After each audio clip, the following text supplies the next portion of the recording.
Hey guys, welcome back to the channel. This is a story about what if Naruto takes over Gato company. Before I start, please support for more amazing content and do consider subscribing to my channel and share this video with your friends.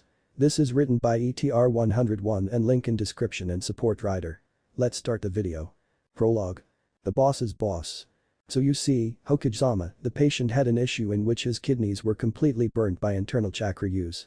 I suspect that he. Hiruzen Sarutobi looked at the young teen before him and sighed. The teen wore a long white coat, specially made for doctors that have been professionally sanctioned. Underneath that was a simple, silky white shirt, a Chunin vest over that and straight black pants. Naruto-kun. He spoke but to no avail as the teen continued rambling. Overdid his training again. But the idiots working down at the thought he had an underlying condition because the patient would not wake up. So, my suggestion is, the boy continued in a drawling voice, and the third Hokage twitched in annoyance. He hated when the boy would get this way. He seemed to space out when giving long reports. Naruto-kun. He spoke a bit higher. The boy finally snapped his head a bit. To fire the entire crew, he finished lamely and grinned. Sorry about that, Hokage-sama. Hiruzen just nodded, no matter. However, I do not have power over what goes on at the hospital and its internal affairs. You should go over this with the head of the medic corps, your master, am I correct? Naruto sighed. Rin-sensei is very close with all of her employees, even the most incompetent ones. She won't fire anyone. He replied dejectedly. I don't have time for such trivial manners, Hokage-sama. If the cannot handle even the simplest of assignments, how will I ever handle all of my affairs? What affairs, you lazy boy? The old man thought to himself quietly. In this current generation, Uzumaki Naruto was perhaps one of the greatest medical minds to have ever graduated from the corps. Ever since that fateful day many years ago, when he had broken through boundaries and had graduated from the regular ninja academy at the age of 8, he then advanced through the medical corps at a similar rate, taking a mere 3 years. That had been 4 years ago in itself. So here and now stood a young, certified diagnostician who was only 14 years old, nearing 15, and already held one of the highest paying jobs they had to offer in Konoha. One would think of the boy as a crazy workaholic. Hiruzen could not help but feel that it was the exact opposite according to his own personal observations over the years. The fact of the matter was, he worked very few cases a week and thus had all the time in the world to get anything he wished completed. And here, he was now complaining about not getting enough time to himself. Naruto-kun, I cannot fire anyone. The old man said, and the boy before him seemed displeased. My boy, what are the affairs that you must get done? Why not simply hire some genin team to get it done for you? The blonde sneered, as if I would trust a bunch of wet behind the ear genins with my affairs. Then how about Chunin? They wouldn't understand my craft, Hokage-sama. He replied easily, I'm afraid that my reason for visit is complete, I'll see you another day. You have no affairs. The Hokage said boldly, making the blonde sputter for a split second. Oh, of course I do. Naruto replied, I'm afraid I must leave now. He tried to go for the door, had it not closed right in his face. The old man sighed, sit down, Naruto-kun. The teen complied and watched as the Hokage pulled out an immense file, almost filling out a part of the desk, and placed it in front of him. No, he muttered, recognizing those papers. Yes, Hiruzen said in the same tone, and pulled out the topmost paper. The summary of hours registered in the walk-in clinic, something all medics need to do every year as a standard requirement of employment. He started, Uzumaki Naruto. Hours registered this year. 0. Hours registered overall. 5. The blonde's chin folded down to his chest. The Hokage knew the boy loathed clinic duty and let out a tiny smirk. Naruto looked about ready to puke at the mere thought of being forced to do clinic duty. Now is the time for you to say what do youngsters say these days? So yes. I believe the term is known as parley. It was now the doctor's turn to raise a brow. No, I'm not a pirate. Negotiations is fine with me. The Hokage chuckled, you are to become a field agent. No. Yes. Because you are without a shadow of a doubt the laziest shinobi I have on my forces. Naruto replied indignantly, what about Haddock and the entire Nara clan? Hiruzen nearly conceded to that point. Well, Kakashi served many years in Anbu. He was also a part of the Third War and the Nara clan are excellent providers of medical herbs and other stuff. Oh, excuse them for doing their jobs. The blonde muttered to himself, I work from 9 to 5 every day. I solve all the cases that are brought to me with the utmost efficiency. Yes, all 2 of them a week. Sarutobi deadpanned. And the last time you had a clinic patient, you sent them home crying. And cured. Naruto finished. Why a field agent?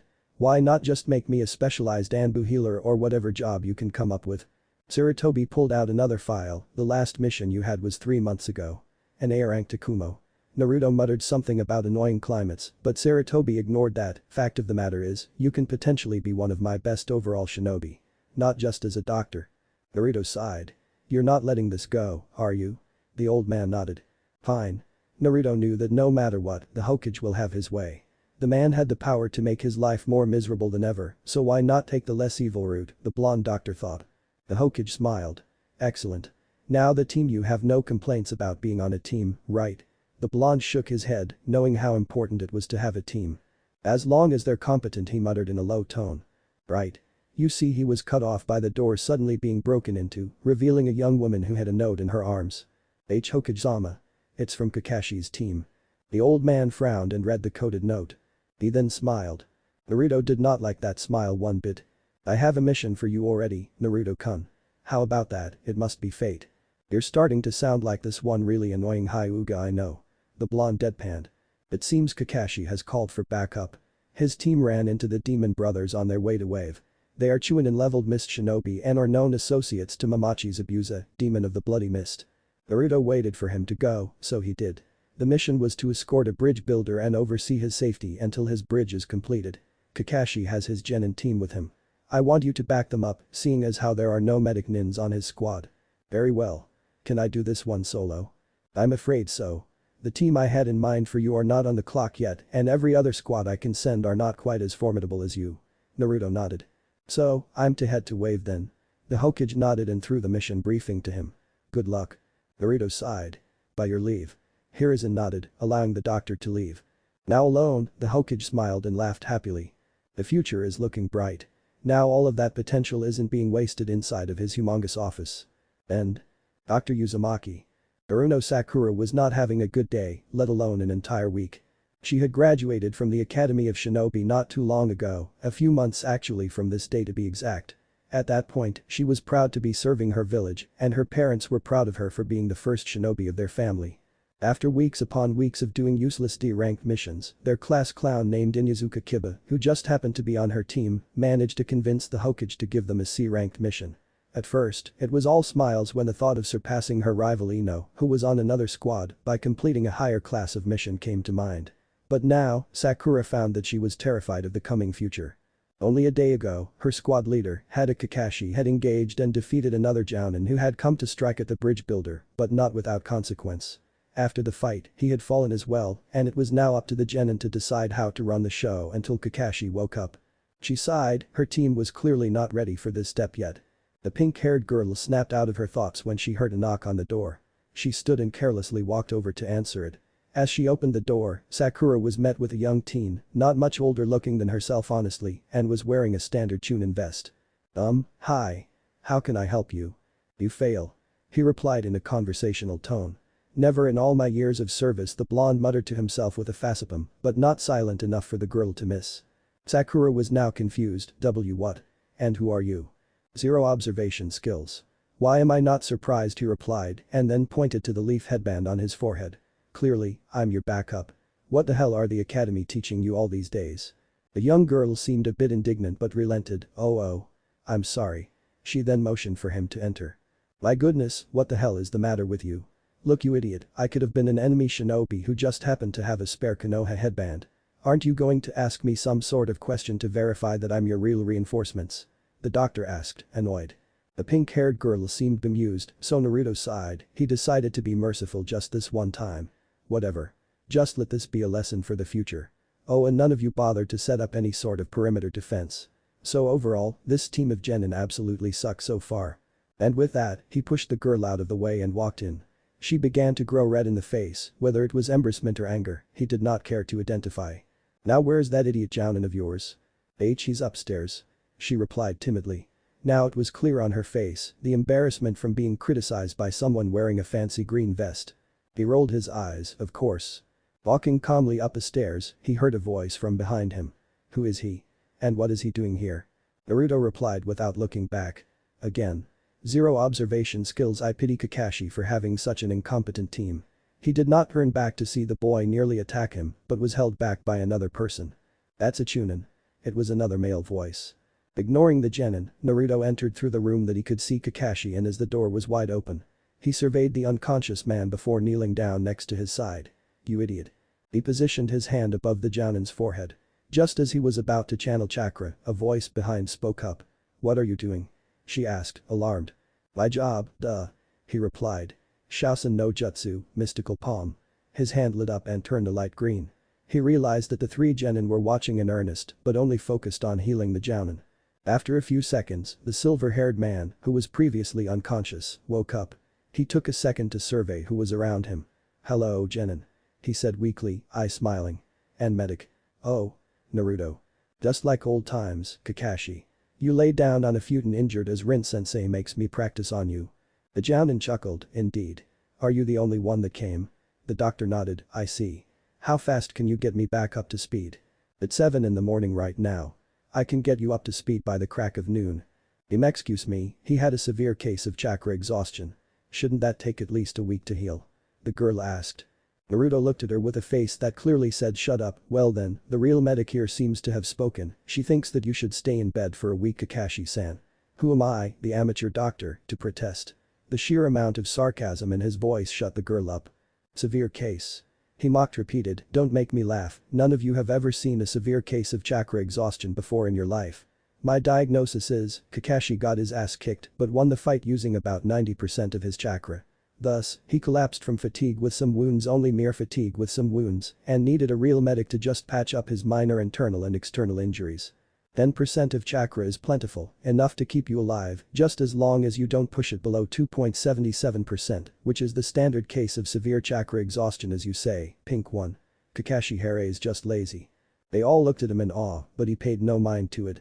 No matter. Report. Kakashi seemed a bit shaken, he hadn't been ordered by a Chunin ever since he himself was a genin, and that, in itself, had been a long time ago. I think Zabuza is still alive and he has backup. What? Two of the genin yelled behind Naruto, the third just widened his eyes slightly, what do you mean he's still alive? The weapon he was killed with, what were they? Kakashi asked. Sakura then looked as if a stunning revelation had just hit her. Senbon. And that was all Naruto needed to know to catch onto the topic. No one kills with senbons. Takes too much skill and practice to even throw senbon, much less kill someone with it. Unless you're a show-off, of course. When I was fighting Zabuza, a Kiri hunter ninja caught him by surprise and planted about 3 senbon into his neck. When I checked his pulse, it was gone. He was only dead temporarily. The blonde replied for the benefit of the genin who were confused, I'm aware of this technique and the skill level it requires to use it. His backup should be mid to high Chunin if my estimates are right. But from what I concur, you never sensed him, right? Kakashi shook his head. I was too busy on Zabuza. Then it's safe to say that he is borderline Jounin in raw skill. That had the genin behind him worried. Naruto continued, I'll get you up to speed as quickly as possible, you need to train your genin. Kakashi nodded, then turned to his squad. I'll be back by this afternoon. Go take a couple hours to train, but be sure to have someone on watch at all times. Also, don't stray too far from the house, just in case. Hi. They answered before leaving. Naruto then continued his treatment, your chakra is at 20%. All I can really do is stimulate your tenketsus, allowing it to charge back up faster. Other than that, only a few minor scrapes. Thank you. Was all the Jounin said. Would you mind showing Sakura some medical techniques? It would really help the squad. Naruto scoffed, the pink-haired one with all but air in her head. I highly doubt she has the talent. Ah, come on Naruto. My first impression of them weren't that great either, people change. Sakura is actually a very talented shinobi. Kiba and Sasuke don't match her skills when it comes to chakra control, something a medic values above all else. You're wrong about that, Kakashi. Naruto replied calmly, any crappy medic can have excellent chakra control. Then what do medics value the most, Naruto? The medic did not care to answer. Later that day. Kakashi stood up and smiled, feels good to be back on my feet. Naruto nodded and left the room, leaving the door open for Kakashi to follow through. The Jounin quickly caught up, so, you're back in the field. Change of heart. Blackmail. Was all the younger man said, it was either this or being forced to serve in the clinic helping the world's stupidest people. Kakashi had the gall to laugh, was it Rin or Hokage-sama? The old man. Naruto replied, saying it as if he thought no one else had the balls to blackmail him. As he made it out the door, it only took him a moment to survey the area. He instantly spotted the genin. What do you intend to teach them? Zabuza and his accomplice are way stronger than them. A little training won't do anything to raise their chances of survival. I know. Was Kakashi's grim answer, that's why I need you to help. The accomplice will need to be handled. I will defeat Zabuza. Naruto shrugged. Technically, I'm not supposed to fight on the front lines, according to Tsunade-sama's second clause of the duties of a medical ninja. He replied, but I'm not a stickler for the rules, so the hell not. The silver-haired ninja sounded relieved. That's good. Truth was, he didn't think the blonde would agree to the plan. He had never liked fighting during his training back then. Again, what will you teach them? Kakashi I smiled, I think it's a good time to teach them the tree climbing exercise. And it was in that moment did Naruto pause. He seemed to be in deep thought for a moment before turning his gaze to the Jounin. Kakashi. Yes. You suck. But the genin. So what do you think of that new guy? Kiba asked, he doesn't seem too tough. I bet me and Akamaru could take him. Uchiha Sasuke, the third genin of the trio, scoffed. Idiot. He wears a Chunin vest for a reason. He's kind of Fermian. Sakura said timidly, the first thing he said when I opened the door was, you fail I mean, we were never given proper instruction and well, Kakashi. Sakura. The raven-haired boy cut her off, shut up. They're coming. Hello my genin. The Jounin said in a cheerful tone, I have come to deliver some training. Naruto decided to fade into the back and watch. There wasn't much a medic was supposed to do, sure, he could help train the genin, but it wasn't his responsibility. He had no obligations here except to heal the wounded and to contribute in order to complete the mission. He watched as the girl, Sakura if he remembered right, soaked the exercise up in a moment. Naruto mentally scoffed as he saw Kakashi give him a telling look. Whatever Kakashi. Excellent job, Sakura. Now then, why don't you keep practicing? She nodded. When does the bridge builder wish to continue his little project? Naruto asked aloud. Kakashi thought for a moment, tomorrow, I believe he said back on the boat. Naruto nodded and then closed his eyes, trying to relax. You know, maybe you should do a little training yourself, Naruto. The doctor shrugged, I'll be fine. You should be more worried about your little genin up there. Hey. Naruto heard an indignant scream, but did not care to open his eyes to look up. What makes you think that you're better than us? Arf. I'm taller. The blonde opened his eyes and began counting off numerous factors. Smarter, faster, stronger, more charming, more experienced and more consistent than you all. Was his conversational reply, further enraging the single genin. Fuck you. How vulgar. Naruto stretched his arms to rest behind his head, you shouldn't be offended. I've been a shinobi for quite a while now. I am accomplished, you are only at the beginning of your career. Logically, I'm a better shinobi than you. I bet we could take you on, right, Akamaru? Arf. Naruto sighed, you may believe what you want. He then began drifting off to sleep, loud mouths are usually the easiest to beat. Usually. He mentally thought, amused. TCH. Kakashi sighed, Ma, get back to your training, Kiba. Naruto, stop provoking my genin. Naruto grinned, you are way too soft on these kids, Kakashi. How will they ever learn if you don't give them a slice of reality every now and then? He took a pause, then continued.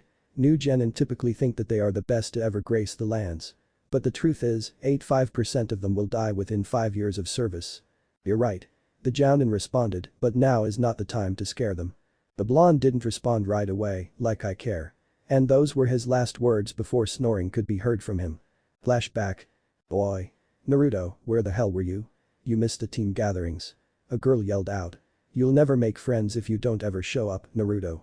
She stood at 5'3", far taller than the boy she was currently yelling at. Her hair was dark as the night and she had dark pupils on her clothing was a fan, the very symbol of her clan. The blonde child, who looked no older than 8, sighed and rubbed the back of his head. Heh, sorry Na-chan. I was held back by my Aunt Rin. She had to talk to me about something. What was it? The girl asked, was it really so important for you to miss nearly 3 hours of hanging out with us? My training. Apparently, she's gonna kick it into high gear haha, she thinks I'm better than half her employees. He smiled widely. The girl chuckled and ruffled the boy's hair, annoying him a bit, you have such a high opinion of yourself, Naruto. Well, I'm awesome, nothing I can do about it. He replied in a strictly calm voice, making her smile. Right well, better go meet up with Shin. I'll see you later Naruto. Ah, okay. See you later Na-chan. She turned around, walking at a medium pace. Naruto sighed and watched her go with a blank look in his eyes. Naruto opened his eyes, his dream had ended, to see that the genin were down on the grass panting. How were they? Naruto yawned. Sakura burned out the fastest, followed by Kiba then Sasuke, who just recently came down himself. Kakashi said. The doctor nodded. How long have I been out? 3 hours. Standing up, he stretched out. He eyed the genin once more with a look Kakashi could not identify and then spoke up, we should get back for dinner. The Jounin agreed and called down his genin. Azuna's house. An old man mumbled, looking at the one ninja he definitely did not recognize. All he did know was, the blonde was a member of Konoha. I don't mean to sound rude or nothing, but who are you? Naruto finished his mouthful of food before answering, Uzumaki Naruto, certified medical ninja. Medic? The old man said, surprised. You don't strike me as one. Hell, aren't you a bit young too? The blonde shrugged and continued eating. So of course, Kakashi had to say something. He's the youngest to ever graduate as a certified medic. Wow. A woman spoke, she had been making the lovely meal Naruto had been chowing down on, that's impressive. So, you're kinda like a doctor. That's exactly what I am. He replied with a smile, thank you. Medics don't fight. Kiba said, so. Naruto just looked at him as if he were stupid, kid. He started, I know you're not all there up there, but did you seriously just make that generalization? What? Sasuke just looked at Kiba and sighed. Tsunade of the Sannin was a medic. The Uchiha pointed out, she's a powerful shinobi. They didn't speak much from then on, except for a few comments here and there. Naruto felt quite relaxed in the home, it had a welcoming aura to it. Why? A boy said. Naruto continued to eat, ignoring the seemingly random word. What? The dog boy spoke, what's up? Why do guys keep fighting? You won't win. Gato is too powerful. The doctor resisted the urge to snort into his glass of water. Because it's our mission. Sakura supplied, confused by the boy's statement. You'll die. The kid replied, you're all gonna die. There are no heroes here, he'll kill them all. What? Kiba exclaimed, we're shinobi. We're not regular people like Gato who can't do anything but bully people around. The boy just scoffed and looked to leave. You're all weak. None of you know anything. What do you know about pain? You're nomad. May I have some more rice, please? Naruto interrupted, they all looked at him. Sorry for interrupting, this rice is just way better than anything I can make at home. Kakashi looked fairly amused, as did Sasuke and Tazuna. Tsunami did as he requested, thank you. Was all he said, and then he just continued to eat. Inari seemed to have forgotten what he was gonna say, so he left the table to go to his room. Kiba seemed both angry at being talked down to by a kid and bemused by the whole situation. What was that all about? He muttered. Well, you see. Tazuna said, it's a long story. We have all night. Kakashi said. Tazuna nodded and began. Naruto did not listen to a single word, not caring too much for the personal issues of others. The next day. Where's Naruto-san? Sakura asked, looking at the lone jounin who was training them. Kakashi smiled, Naruto is currently watching over Tazuna as he continues to build his bridge. He volunteered to do the full shift today, so all of you could get as much training as possible. What a nice guy, right? Kiba scoffed, well, at least he's good for something. He didn't do anything but sleep and insult us yesterday.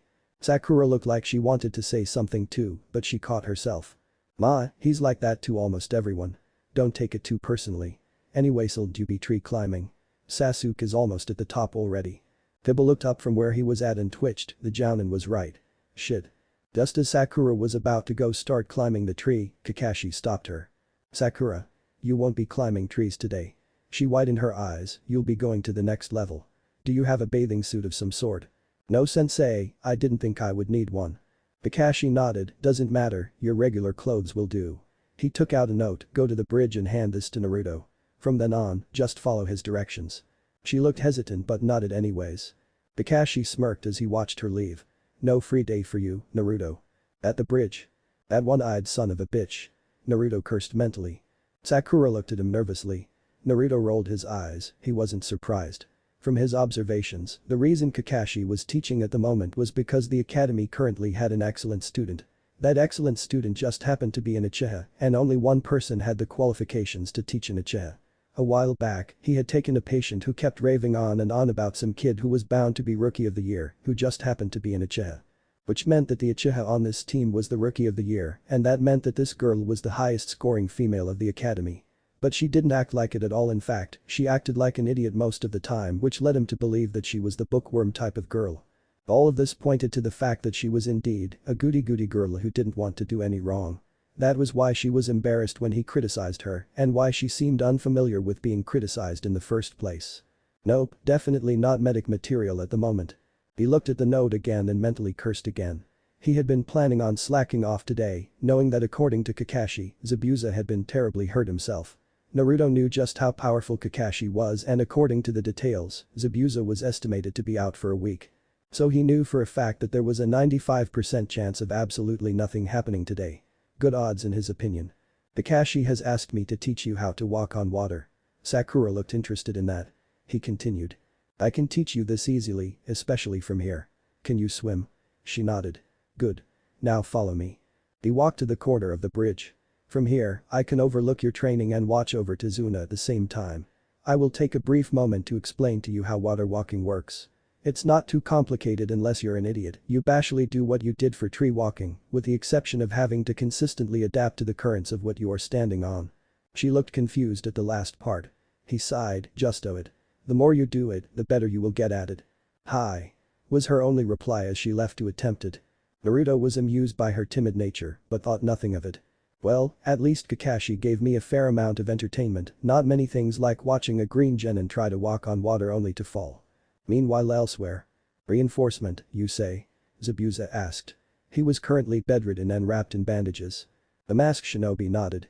Hi, a blonde teenager, not much older than the other genin. With the exception of what I recognize as a Konoha invest. Zabuza paused to think for a moment. I see gather more intel on this person. What do you believe he can do? He does not seem to be a fighting type. Haku said after a moment. Also, I noticed Haddock was up and about. Already? He used a lot of chakra in our fight. Figured he'd be out in a week. Haku nodded, having come to the same conclusion. I believe he may be a healer of sorts. A medical ninja. Zabuza nodded. Medics are tough to combat directly. He admitted, having many years of experience to back his statement. Assassinate him if you have the opportunity. Zabuza ordered before falling asleep. He did not notice his accomplice freeze up for a moment. Hi. Was all the figure said before leaving his boss to sleep. And. Without weakness. Assassination. Naruto sputtered indignantly, then turned to look back at his opponent. How in the blue hell did you get so many damn S's? He muttered in reply, this is bullshit, Sajin. You have to be cheating. You're lucky that they weren't Q's, Naruto-sama. A squeaky voice replied. In front the blonde doctor, two animals sat down in front of a relatively large board game set. Said animals were foxes, both small and generally devious-looking creatures in every sense of the word. One had a fur coat that matched the color of a shark, a sea-like blue, and the other had a fiery red color. The blue fox, Sajin, was currently smirking. The red fox, Vulpin, only shook his head. You have to be Chitingi, can't believe you took advantage of me playing down nation, this sucks. The fox laughed out loud. It was of a low volume, but it rang of mockery. You just suck at Kitsune Scramble, Naruto-sama. The medic sighed and looked back down at the board and to the letters on his turn. To hell with this. New game. Kakashi watched as his young friend interact with his personal summons, both amused and annoyed at the same time. The Jounin had assigned him to train Sakura only a day ago, something that he seemed to be neglecting at the moment. Naruto, didn't I ask you to train Sakura? Naruto ignored the older man and kept staring at the board before moving some of his pieces. Jump. He said, indicating the word he placed. Kakashi's lone visible eye twitched. Naruto. Humped. The fox laughed. Double points. The blonde doctor then began a string of curses. Naruto. Kakashi said again, this time truly annoyed. How is Sakura? Oh, don't get your panties into a twist, Kakashi, she has already completed the exercise. Naruto cut him off. I told her to join the other two and help them out with their own chakra control issues. Kakashi sighed, why didn't you just say so? Naruto didn't answer, knowing it was a rhetorical question. The Jounin stalked away to find his genin and left the blonde alone. Naruto-sama. The second fox spoke up, his voice deep. You have not summoned us in a long time. I believe it has been half a year or so. Why now? Naruto nodded at Vulpin. I need you two to track down a Miss Jounin in the area. If we can find him, then we can find his boss, Gato. I want a piece of his fortune by the time this mission is over. That will be no problem at all, Naruto-sama. But why not have the Jounin do so? He is the summoner of the dogs if his smell is anything to go by. That is not his mission. The blonde replied curtly, I want this to be off the records completely. Gato is rich and with his funds, I will be able to financially support my secret project. The two foxes shared a look before shrugging, it will be done. They replied. Naruto smiled, excellent. Ohin tried to catch the attention of one of the important men, I want someone to interrogate. Lead them to me, he then placed down a few pieces. Victory. He spelled out with a smirk. Oh yeah.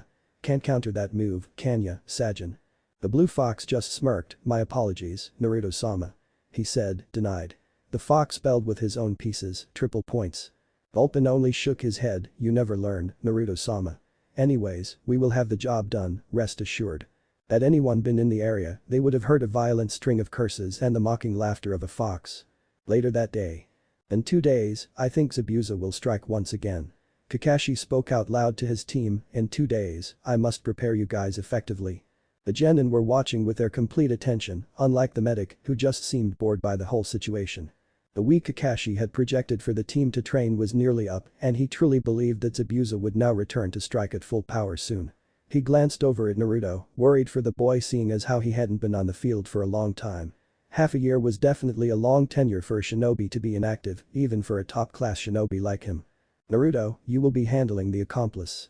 My team will protect Izuna, and I will personally deal with Zabuza. The commanding Jounin spoke, if there are any complications, we will deal with it accordingly. He then finished. What if he's brought back up? Sasuke pointed out. Then you guys will take care of them if you can. If you cannot, well, just ask Naruto for help. He's fairly powerful himself. Said blonde did not respond to the praise. Kiba looked skeptical, are you sure sensei? We haven't even seen if he can fight yet. It was at that point when the silver-haired Jounin began chuckling, Ma, I've been on missions with him before. Trust me, he and I are not too far apart. The genin widened their eyes at that proclamation. Anyways, Kakashi muttered, I believe it is time to step up your training. Eh? What's going on? Kiba seemed excited, as did Sasuke, though he did not show it as openly. Sparring practice, of course. The genin smiled, except for Sakura, who seemed insecure about her own combat prowess. Naruto frowned, he did not like the eye smile of his master's best friend. Here's how it will all go down.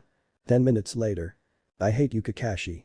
Naruto muttered, I was having such a wonderful morning too. Honestly, do you think these 3 weaklings have even a chance at defeating me? Not defeat. Kakashi replied quickly, cutting off Kiba's indignant yell, they just need experience in straight-up combat. Right. The doctor sighed. Honestly, I didn't go to the medic corps to deal with all this nonsense. Of course. You went to the medic corps because you disliked the Jounin who was assigned to your genin team. He replied in a conversational tone, now, no, this is the fun part about being Chunin Naruto. Because beating up a bunch of weak genin is so much fun, right? Was the sarcastic reply, if I wanted to do that, I'd go find a genin who are at least not rookies.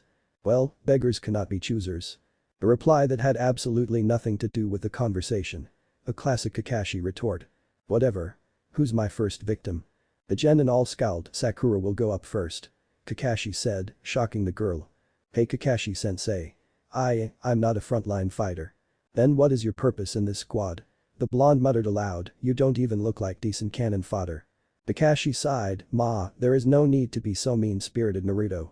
Sakura, just do your best, I'm sure you'll do just fine. She nodded and walked up hesitantly. Naruto did not even move, his hands in his pockets and watching her with a lazy gaze. He's not taking me seriously. She seemed angry by the admission. Begin. After hearing her sensei, she carefully went through the necessary hand seals to perform the academy's best technique. Bunshin no Jutsu, clone. 4 Sakura clones appeared beside the original, charge. They all went up to run. Naruto yawned, aggravating the young genin even more. Take this. The first Sakura jumped, Naruto did not even flinch as he let the clone pass through him. The second one attacked from his rear but also passed through him, but as the third came by, Naruto lashed out and kicked the girl in the stomach. It landed on the original. The pink-haired genin flew back to her starting position, gasping for breath from the hard kick. Strong. She gasped, two-fist. Really? He drawled, I was holding my speed down to typical genin level. I'm not done. She roared, calmly flashing through more hand seals. Naruto rolled his eyes, great more visible hand seals and useless bravado. She completed the hand seals, and Naruto suddenly felt as if he were in a different world. Rolling his eyes, he silently diffused the genjutsu. Sakura smiled as she successfully caught him in her genjutsu. Naruto smiled because he thought it was cute that she thought she caught him in her genjutsu. Typical genin arrogance. Naruto thought as he watched her charge him again, only to be kicked back again. I swear, even little baby Kono could beat you if this is the best you can do. The blonde muttered, Oi, Kakashi, let her tag out for someone. This is pathetic. The Jounin sighed, he didn't think Sakura would have been that ineffective.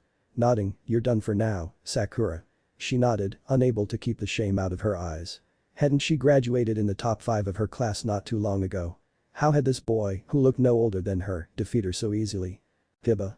Was all Kakashi got to say as the boy ran up quickly with his partner behind him. Let's do this, Akamaru. They charged straight at him. Naruto only spared a look at Kakashi, who only sighed and shook his head before looking back to the younger genin. He rose hand and backhanded the charging boy, knocking him back hard into a tree, knocking him out. He didn't even bother with Akamaru, who seemed to only follow his master into battle. Okay, this is not turning out the way I thought it would be. Kakashi muttered with a sweat drop. Sasuke. The last genin nodded and stepped forward. Naruto spared the boy a glance before narrowing his eyes. He then smiled. Ichihaha. If you are even half as talented as your brother was when he was at your age, then I might actually have to work a bit. Sasuke narrowed his eyes but did not reply. The raven-haired boy threw a multitude of shuriken at the blonde from several different angles. Naruto moved up to avoid the majority of them and inclined his head slightly to one side to dodge the last. He then watched on as the Uchiha began moving quickly around him, hiding, trying to attack from different angles with kunai and shuriken, only for the blonde to dodge them all. This one isn't bad. At least he realized I'd destroy him up front. Too bad his brother was 1,000 times better at his age. Naruto thought to himself, you're good. But really, why not use your Sharingan? Kakashi sighed, he's yet to activate it. Naruto widened his eyes, I see. He calmly plucked a stray shuriken from the air. Hey kid. You can thank me for this later. Sasuke didn't understand what he was trying to say, so he continued his tactical assault. Clearly, the boy understood that fighting up front against a blonde was a bad idea if his speed was anything to go by. The Uchiha stopped dead in his tracks when the blonde suddenly appeared before him with slight bursts of killing intent leaking out. Naruto launched a punch and sent the boy flying towards a tree. The boy did not have the opportunity to stand as a kick was delivered to his side, launching him into an entirely new direction. Sakura and Kiba watched in awe as they watched the rookie of the year get pummeled by a boy not much older than them. Who is he? Sakura nearly yelled, he's so strong. A medical ninja. One of the best in our village. Kakashi answered lazily. Naruto is quite famous. Or rather, infamous to many other nations. Sasuke was nearly breathless as he tried to track down the blonde and continue to fight. It was getting easier to read his movements, but no matter how hard he tried, the blonde kept hitting him. The Uchiha was not one to give up however and continued to fight. The punch landed to his side. The kick landed to his temple. An elbow landed in his stomach. Sasuke knew he was taking the beating of his life at the moment, but he kept getting back up. Finally, he saw it, the trajectory of the kick the blonde was about to give him. Instead of dodging, something he didn't have the strength to do, he tried to catch it. Of course, that didn't end too well as the older boy was clearly more powerful than him. Sasuke was once again launched onto his back, hurt. Finally he heard the blonde muttered, that wasn't too bad no was it? Sasuke glared at him, not with anger but with determination. The spar's over. I'll let the dog boy come up next. You take a break, Uchiha. Sasuke grunted, I can still go. Perhaps. Naruto admitted, but sometimes, it's nice to slow down and smell the flowers. It's not every day you activate your Sharingan. The Uchiha widened his eyes and walked slowly over to the nearby river. When he saw the red in his eyes, gratitude filled him. Like I said, you can thank me later. Go ask Kakashi for tips on using those things, they will be helpful. Did you know my brother? Sasuke asked, you talk of him as if you knew him. The tone of your voice anyways. Naruto was quiet for a moment. Yes. Was all Naruto said, as a doctor, I've helped treat numerous Anbu over the years. Your brother was one of them. Sasuke didn't think that was all the blonde knew, but he didn't dig any further, too tired to do so. Anyways, when you get back, send the dog boy my way. Sasuke nodded and walked off. He was thankful that the blonde had done this for him. Naruto watched as the boy left and sighed, honestly, why did I do that? He muttered and looked onto the river, damn you Itachi. Later that day. Izuna watched the previously formidable-looking genin team eat their dinner. The old man did not want to dwell on what could possibly tire out three super strong kids like those, but chose not to wonder. The affairs of shinobi scared him to be honest, he just didn't admit it out loud. So how was your day? Kakashi smiled, the genin here just had a long day of training. I hope my clone did a sufficient job at protecting you today. The old man nodded in confirmation. The bridge is almost done. Tsunami looked really happy when her father said that, just a few more days. A week at the longest. That's fantastic. He said, inciting more conversation at the table. Naruto just continued eating until he saw a flash of blue from the very corner of his eye. He looked at Kakashi and was relieved to see that the man did not seem to notice. Finishing up his meal, he smiled kindly. The meal was wonderful, Tsunami-san, thank you. He then looked at Kakashi, I'm going out for a bit. I'll be back before midnight.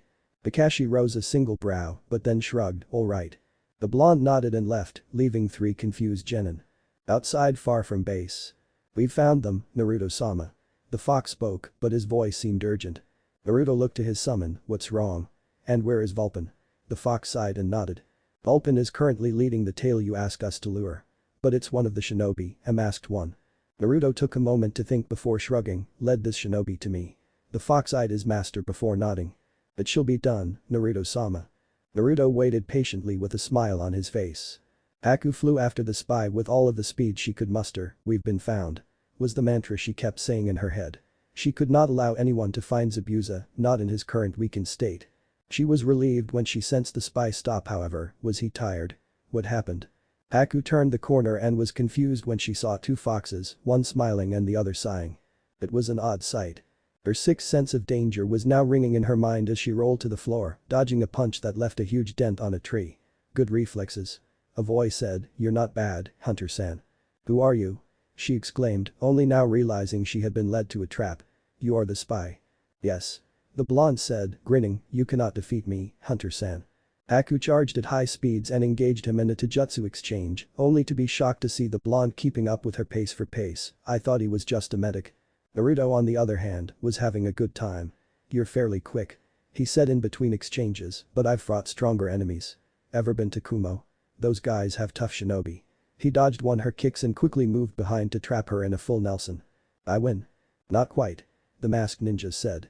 "Sensatsu Sushim, 1,000 flying water needles." Naruto widened his eyes as he saw her left hand form one-handed seals. "Shit." He jumped back, dodging a sudden vast of water needles. Hyoten. Ishikiri, ice release. Stone cutter. Two waves of ice suddenly launched at him. Naruto seemed surprised at this but dodged easily, and whilst in midair, he formed his own seals. Hyuten. Kazakiri, wind cutter.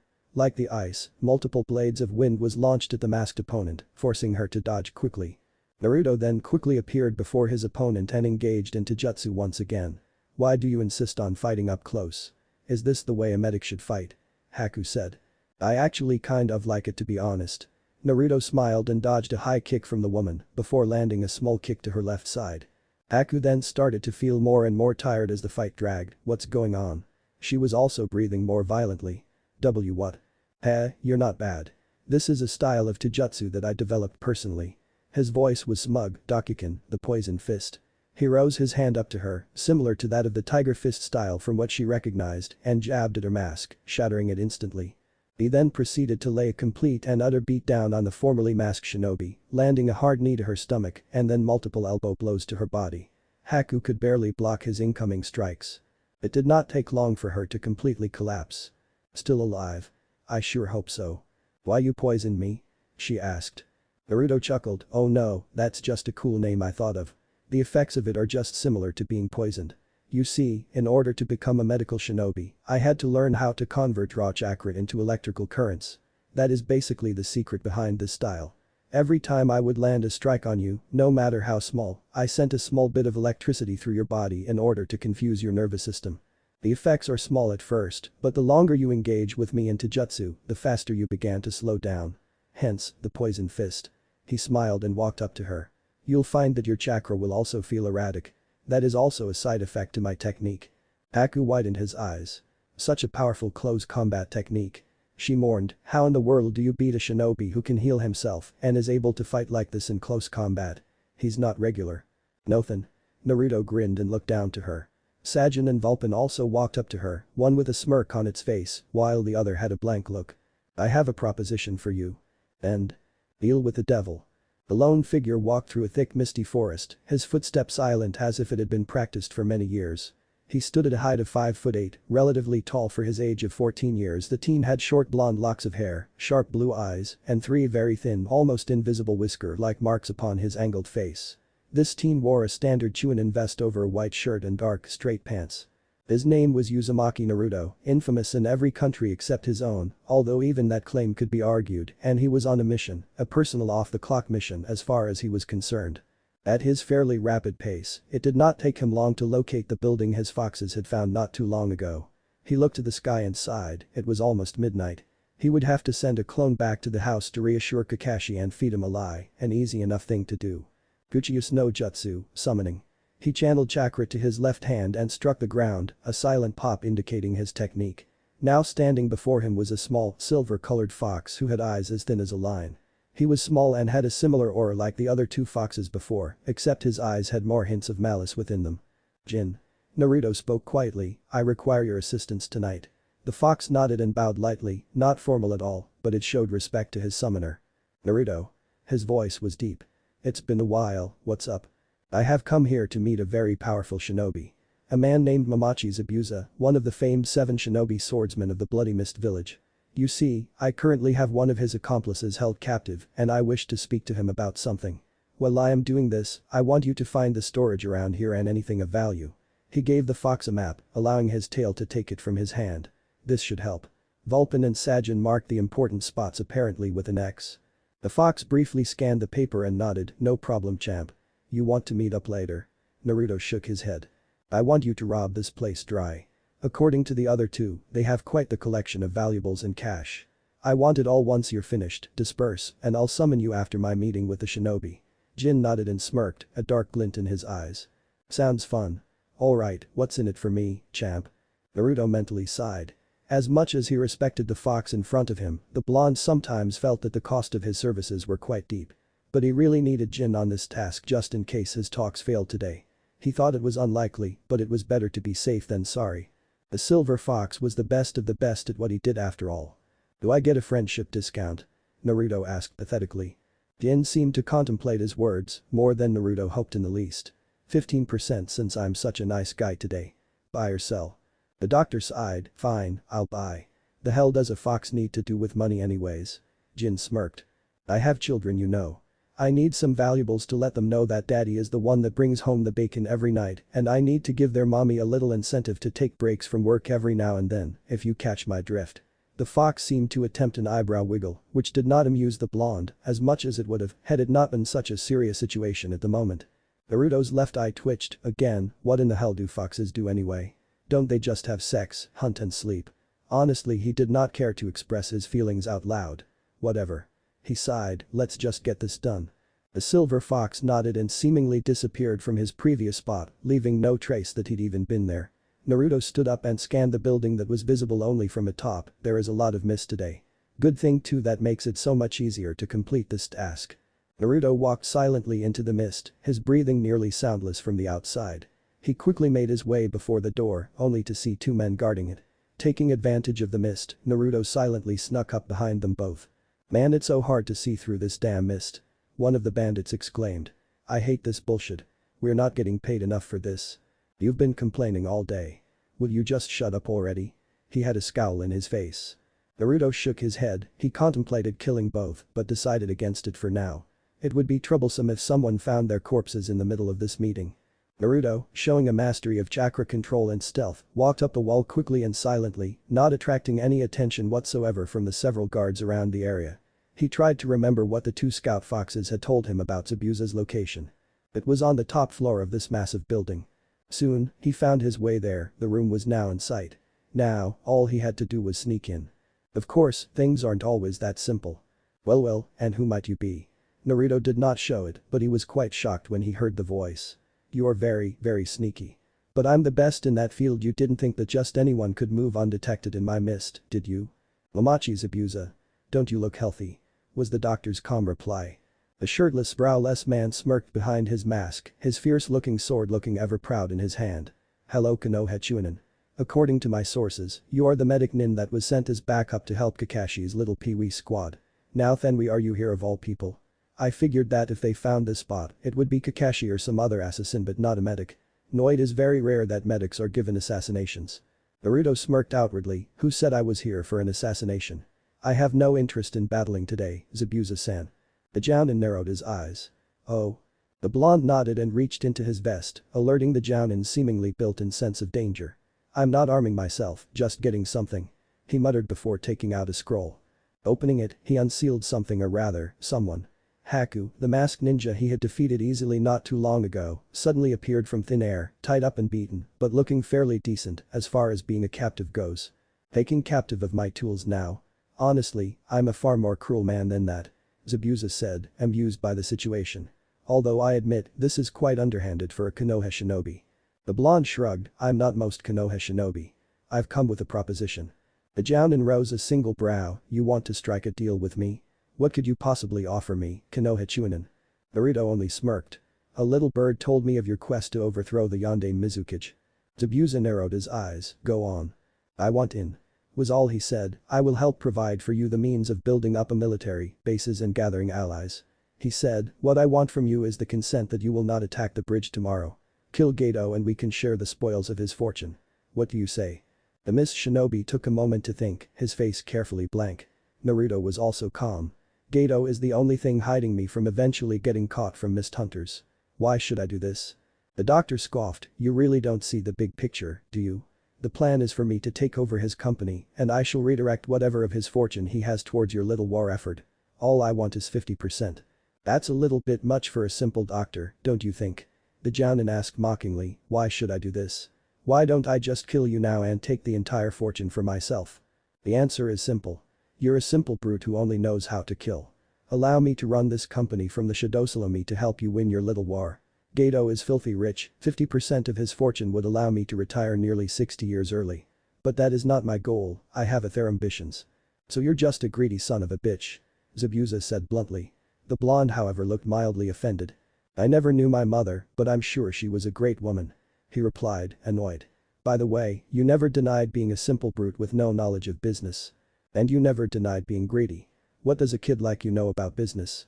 The blonde smirked, in the eyes of my village, I'm just a doctor. I save lives and they praise me for it. People judge others by their actions in the public eye. What makes you think that just because of my age, I am without a plan? I am not like those reckless fools that Kakashi calls genin. Trust me, you will not regret doing business with me. Zabuza looked him straight in the eye and he returned the look, unwavering. The Jounin eye smiled and chuckled. You're one interesting kid. Must be strong too if you were able to defeat Haku so easily. What is your name? You obviously know mine. Your heart is not cold enough to defeat me. He replied, I am Uzumaki Naruto. And a medic like you does? Zabuza questioned, ignoring the prodding in the back of his mind, telling him that he should know that name. Naruto scoffed, medics are often the coldest of people, the greatest manipulators of man. When we save someone's life, they love us, they are grateful to us, but what they don't know is what we really do behind the scenes. Regular humans could not handle being a medic because there are often times when we make the decisions on whether or not someone lives or dies. We use them in order to fulfill our own need for answers, our greed, us medics will do whatever it takes to solve a puzzle. A slight crazed look entered his eyes, I have killed men, women, children, infants and hell, even babies for the sake of knowledge, for the sake of saving other lives. Regular people look up to us because they need us. They don't know what it means to be a doctor. They could never comprehend our truth, all they see are healers, the greatest of their kind, selfless, maybe even heroic. They are wrong. Say there are 5 babies with the same, unknown disease. In 5 hours, they will all die and the disease is already spreading rapidly throughout the entire hospital infecting other babies. You have 3 choices of treatment and you know that as a doctor, only one will work. Would you take a gamble and give all the babies one treatment that might fail? No, true medics place 3 different babies on the different treatments and see which one works. 2 will die, but you would have saved the others who quickly becoming infected. This is what it means to be a medic. People want to become doctors because they think that no matter what, they can find the answer and they think that they can save everyone. The truth is you cannot. We play with lives to save lives. Did we kill 2 babies as if it were a game? Yes. Did we solve the puzzle and save lives? Yes. Will people ever see it that way if they knew the truth? No, all they will see is the failure of 2 dead babies, ignoring that fact that we saved 100 others. 1 death is a tragedy. He sighed, 1,000 deaths is a statistic, the sad truth of how the human psyche sees things. Zabuza looked at the boy for a moment, never knew being a medic sucked so much. Not really, I get paid a lot. Was his conversational reply, just giving a little insight. It really annoys me when people think that becoming a medic is so easy. The man nodded, whatever. I care not for medics, I am a shinobi. That is exactly my point.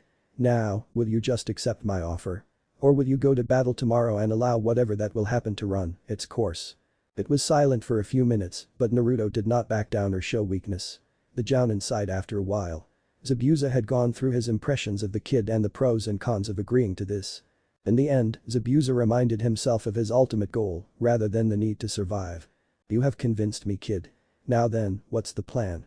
Simple. I want you to kill every single employee that Gato has in this building.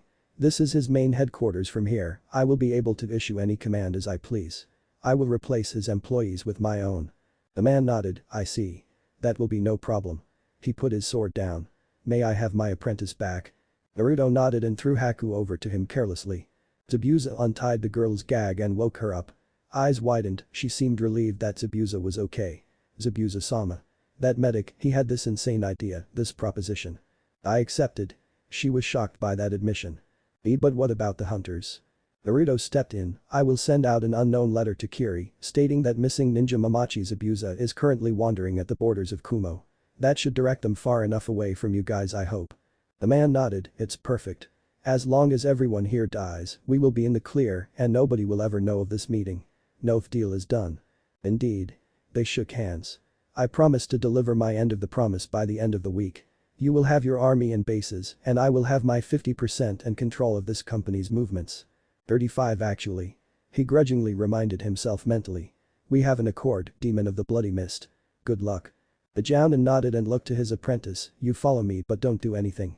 I will personally kill every single person in this building. Haku nodded shakily. Naruto watched as the two proceeded to go down to the other parts of the building. Very soon, this building would be empty and not a sound would be heard.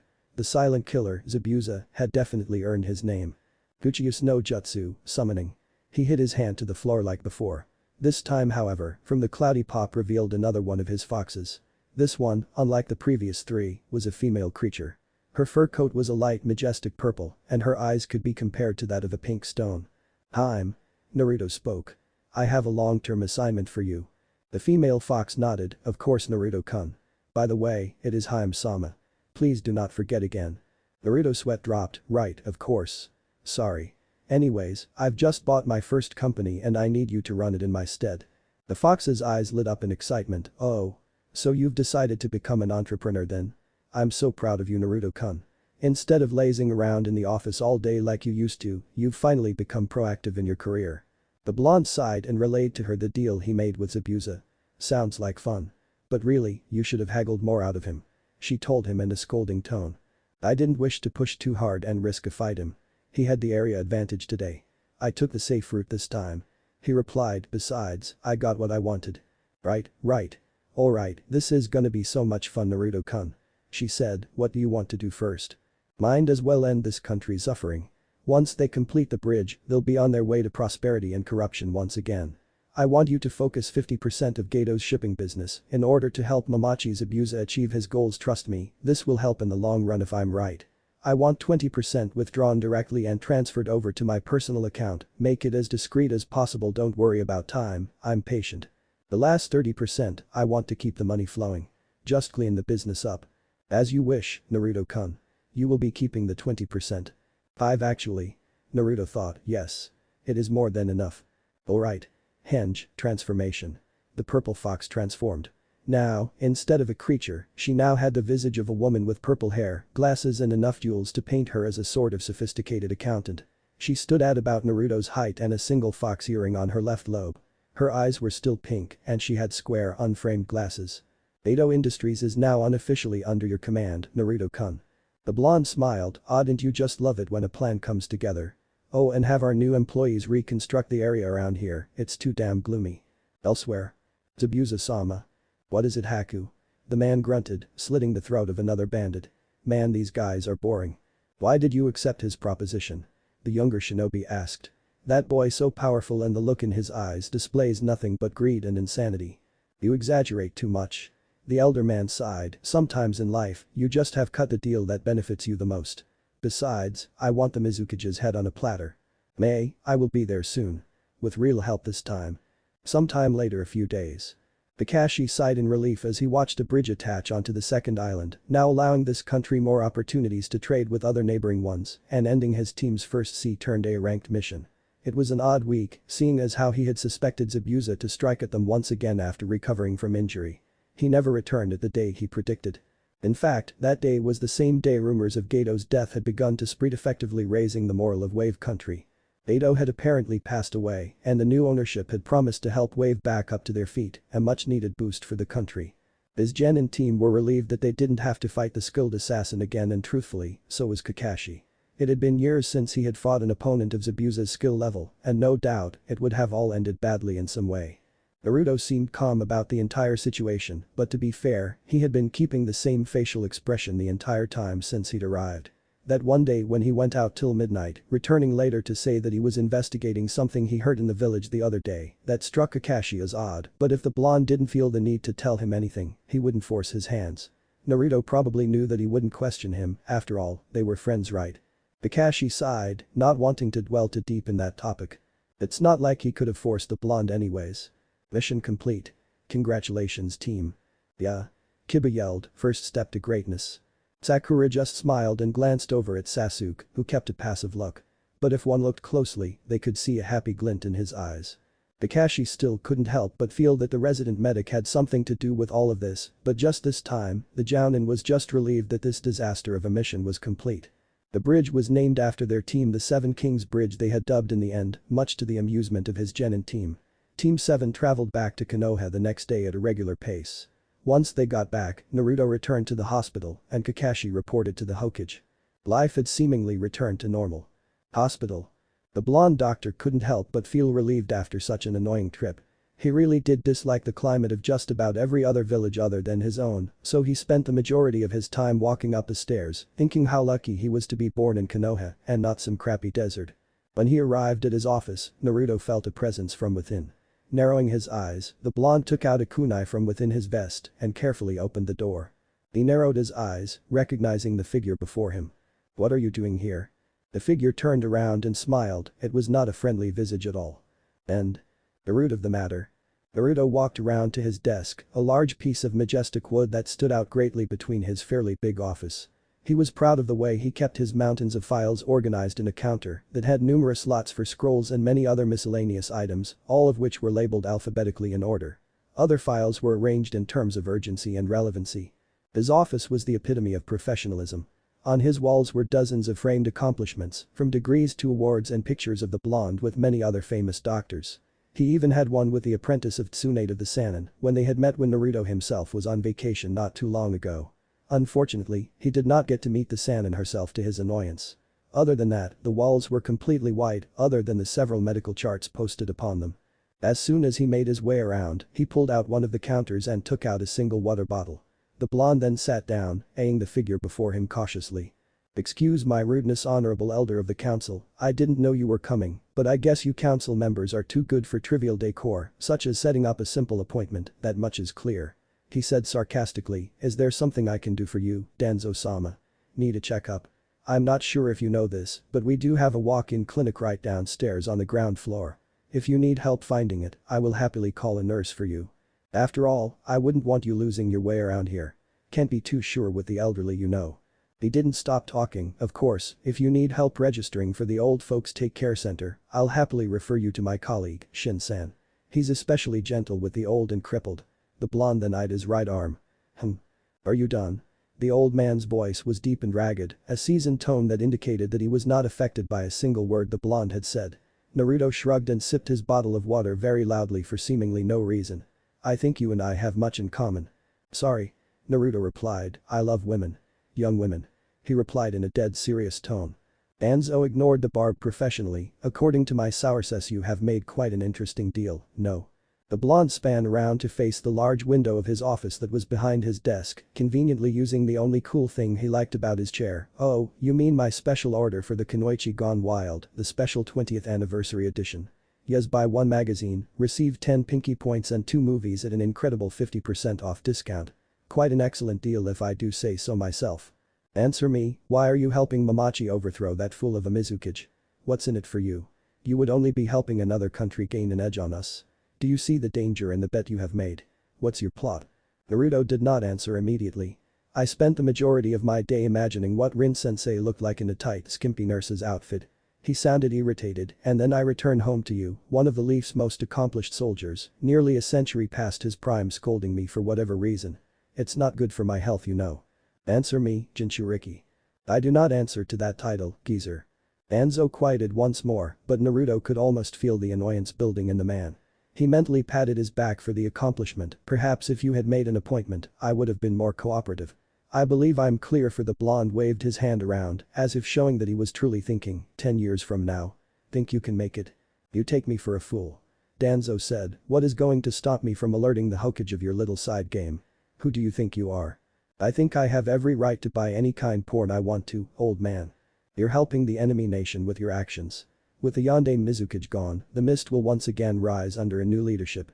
You know of their potential. The amount of bloodlines they have is staggering, even despite the purge the Terumi, Hoshigaki, and I've even heard of surviving members of the Yuki clan among several so-called dead clans. They are dangerous and are still powerful. With Momochi's abuser returning to the rebellion with allies, they will surely win. Naruto shrugged. Danzo glared at the back of the offending boy. Why are you here? Naruto asked in reply. I am not a secret agent. I am not your soldier. I only answer to one man. And who do you answer to, exactly? Because it damn sure isn't your Hokage. Naruto didn't answer the question, rather he let the older man continue his little rant. Why not answer to me? Danzo finished. Naruto smiled and then roared with laughter, a mocking tone laced into it. The elder man only stood there, listening silently, his face was completely blank as the blonde continued to guffaw. So that was your purpose here all along? He continued to laugh, seriously. What are you gonna do, blackmail me into working for you? You do know that I have no shame in what I've done. I killed a passable dictator on my way to helping a rebellion overthrow a genocide artist, and I've brought a possible future ally in the mist, the bloody mist. All good beneficial deeds, don't you think? Of course that's how I will twist the story if you ever brought it forth to the council. The blonde continued his monologue. It is funny because you think you are the one holding all the cards. Sure, you may know things here and there, but you have no edge on me. I care not if you reveal my status as a Jinchuriki, and I care not if you went over to Iwa and declared to them that I am the son of their most infamous enemy. Danzo's gaze darkened. Fool, you take after your damned mother. An idiot who knew nothing, is nothing and will always be nothing. A failed Jinchuriki in every aspect of the title. Too cowardly to dig deeper into its power, too weak to even survive mere birth. A woman with no use at all. Watch your filthy mouth. Naruto turned around to meet the man. Danzo did not miss the aura of the boy change, as his eyes slowly began showing hints of blood red. You may be a great shinobi, but in this hospital, I am your better. So arrogant, you are nothing like when we first met. So eager to earn the love of his nation and the acknowledgement of his colleagues. Now all I see before me is the shell of a boy that had so much talent, so much power, and for what? You are not living to the potential your father has passed on to you. My power is my own. Danzo turned around and began to walk to the door, the sounds of his footsteps erased completely from the world. You are in the big leagues now, boy. I've come to warn you of one thing. If you ever bring danger to my nation, I will have you eliminated, powerful shinobi or not. One one boy's little game is not more important than an entire nation. Naruto shrugged, of course. Was his only reply. He did not hear the man leave the room, despite seeing him, a testament to his skills as a veteran shinobi. He then watched as nearly 10 seconds later, another person walked in. Naruto was annoyed that said person had no sense to knock, but he supposed the door was open anyways. Naruto-sensei. It was a girl, quite older than himself, but not quite past her 20s yet. She had brown hair and light blue eyes. Naruto only stared, his previously mediocre mood now soured by the last confrontation. She hesitated. Sorry, who was that? She seemed a bit shy for some reason. Naruto couldn't imagine why she would ask that sort of question. Nobody. He put false charming grin. Now then, is there anything I can help you with? She nodded rapidly. Hi. Rin-sama said that if I were to ever see you here, I should send you over to her, she said promptly. Fine. Was all he said, standing up. I'll be there in a few. The Hokage's tower. How was he, Kakashi? The silver-haired man sighed quietly. He looked over to his leader, the Sandaime Hokage of Konoha, and spoke. In terms of performance. The old man nodded. I need to know how powerful he has become. Unfortunately then, I cannot tell you much. Once he arrived, no conflict truly arose, and I didn't get to see him in action. Kakashi replied. But I can safely say that he's above genin level. Sarutobi just sat there and scanned the man's face. Thank you for stating the greatest understatement of the century. Now, I'm sure you know that you're not saying everything on your mind. You may speak, I don't bite. Kakashi sighed again, this time more openly. He's hiding something. The Hokage nodded, that much is obvious. No, what do you have in mind? Kakashi began stirring, thinking. There was this one time. The day I predicted when Zabuza would return, he left during the night. Told Method he went to investigate something he heard in town or something along those lines. Came back past midnight. From then on, he was calm, never talked much, or even looked a bit worried about any coming confrontation. Naruto-kun is often very calm. Sarutobi replied easily, nothing short of an apocalypse will truly unhinge him, I believe. Kakashi nodded and then continued to say what was on his mind. He beat up my genin. Silence. That's their problem. the old man replied. Kakashi nodded again. Well, that's all I have for you. Everything else is in the official report. Sighing, very well. I will have to give him other assignments. No. The voice spoke up from the door. Walking in was a very tall man, taller than Kakashi by almost a head, his long white hair was like a lion's mane, and he wore a very unique uniform for a shinobi, bathed in red and some white. On his forehead was a metal band that had the symbol of oil. Jiraiya of the Sannin was a very carefree man, but in this meeting, it did not show on his face. Instead, he showed a very grim look, sparking the interest of the other two tenants. Jiraiya-kun. The legendary shinobi walked up before the Hokage's desk. We can't take him away. We're going to need him for what's to come. The elder man narrowed his eyes, and what is that? Jiraiya took out a scroll and placed it on the desk, unfurling it for the Hokage to read. Orochimaru is on the move. My agent has informed me that he is planning a large-scale attack on the village, an attack that will happen around the time of the Chunin exams here. We cannot afford to lose any good shinobi right now. Naruto is the best field medic that we have active here, next to the head herself. Jiraiya said. It was a grave silence that followed. War. All three men were veterans of it themselves. All three were seen as great heroes of war, warriors who were thought to be invincible in combat, even though it was quite the opposite. War was terrible, they all knew that and remembered the horrors of it. They lived through several different stories that have been told to children in their sleep, all three of them having been main characters in some tales actually. But it was different for them. They thought not of themselves but for the other generation, the new one who had yet experienced it. Bloodshed changed people, war destroyed people. The silver-haired Jounin remembered war as vividly as they came. After all, he had lost one of his greatest friends to it and many other friendly colleagues. Men and women who were better than him had died in war, all forgotten by the new generation, which was the worst part of it all. Heroes are usually counted in single numbers by the masses. In Kakashi's eyes, just about everybody on the memorial stone was a hero. Damn. Kakashi sighed, this is a damn shame. They all nodded in agreement. What's the plan? Preparation for defense, of course. Was all Sarutobi said. I will be calling for a Jounin meeting. This will be the prime topic. The Hokage stood up and walked behind his chair to stare at his village, the home that he so cherished and loved more than anything else in the world. Everyone in the village, he felt as if they connected on a higher level. Sarutobi often felt that he was the protector of them all as the Hokage. Not since the Second Shinobi War had a direct attack been launched onto this village.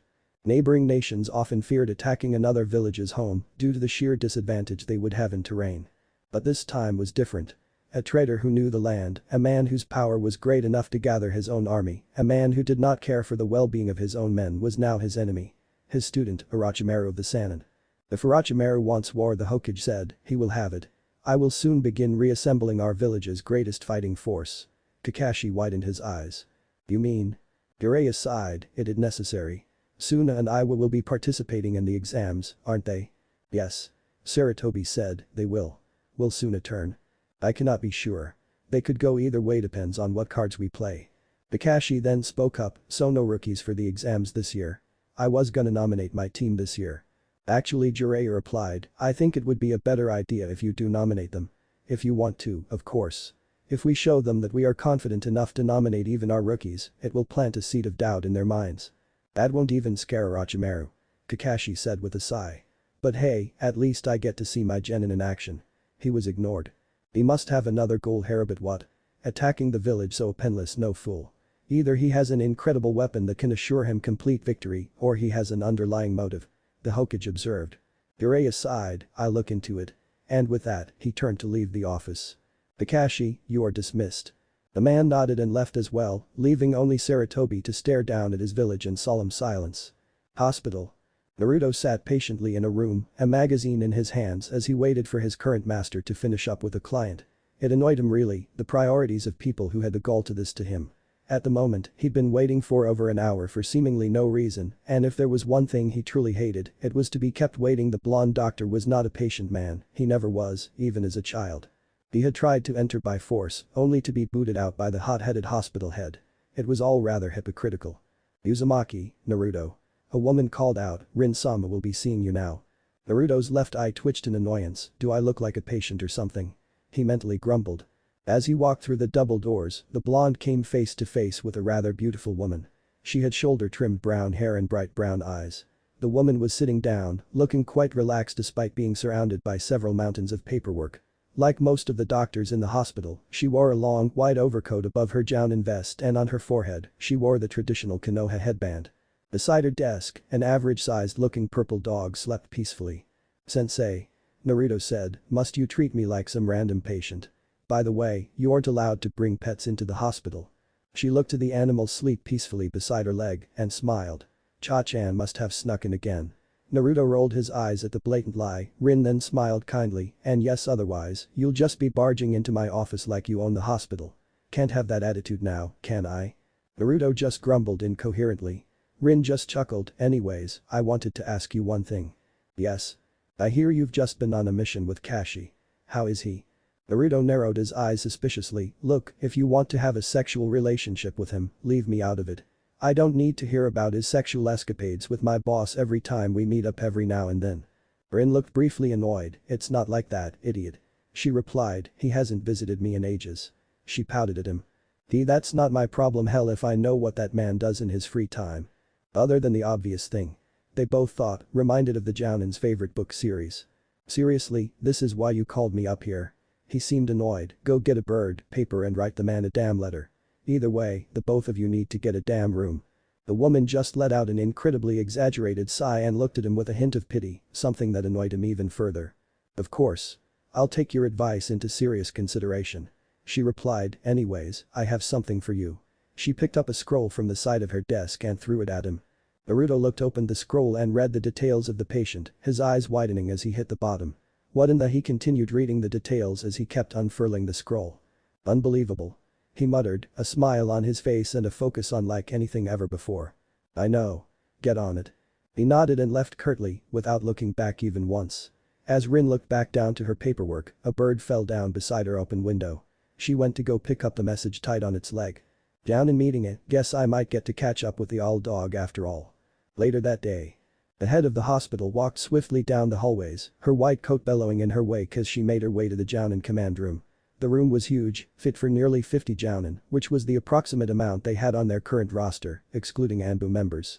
Every shinobi village had about the same numbers in their ranks, but in the end, only 50 was the average amount of Jounin. The rank was not easy to attain after all. One needed years of training to make it to even Chunin, let alone Jounin. Rin soon came face to face with a closed door, quickly opening it up, she grinned as she saw several of her friends there. Nai, Jen, Asuma.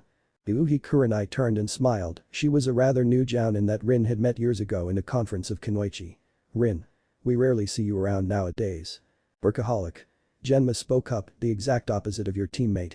Shiranui Genma was a fairly seasoned veteran for all intent and purposes, his resume ranking him very high on the food chain in Konoha. As a former member of the Yondaime Hokage's personal guards, he along with a few others were the only people in the village who knew how to perform the famous Horatian technique, Flying Thunder God, the move that slew hundreds of Iwa shinobi. "Hey, I get out every now and then." Rin defended, "Where's Kashi?" Asuma rose a brow and replied, "Really, are you seriously asking that question? And you call yourself his teammate?" Rin twitched, "Why yes, I tend to ignore the more idiotic rumors of my teammate. Chances are, he's already here and is reading his book under a henge. If he's late, then it will only be for his genin." The suspicious look Jounin suddenly coughed, making Rin smirk. "It's that one." She pointed. Asuma widened his eyes, "I take what I said back." The suspicious-looking Jounin sighed and unveiled himself, revealing a silver-haired man who wore his headband like an eye patch. "Rin Chian." Kakashi whined, as if he were a child who had been caught in the middle of his prank. "Why do you have to ruin my fun?" Rin just smirked and hushed him, "Quiet Kashi, or must I reveal to the entire Jounin roster your most terrible secret?" Kakashi narrowed his lone eye, "Okay."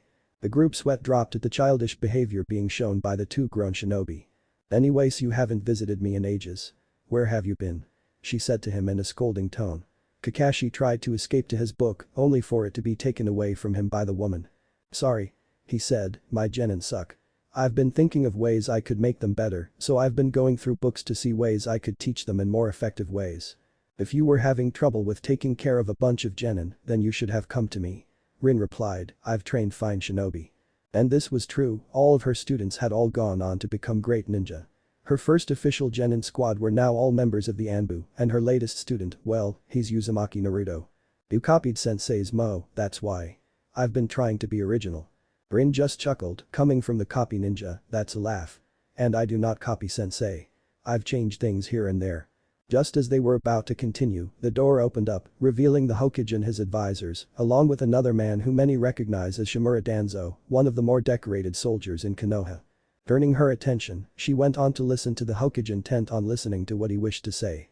Sarutobi walked up to the front of the shinobi and stared them all down. I wish to waste no time today.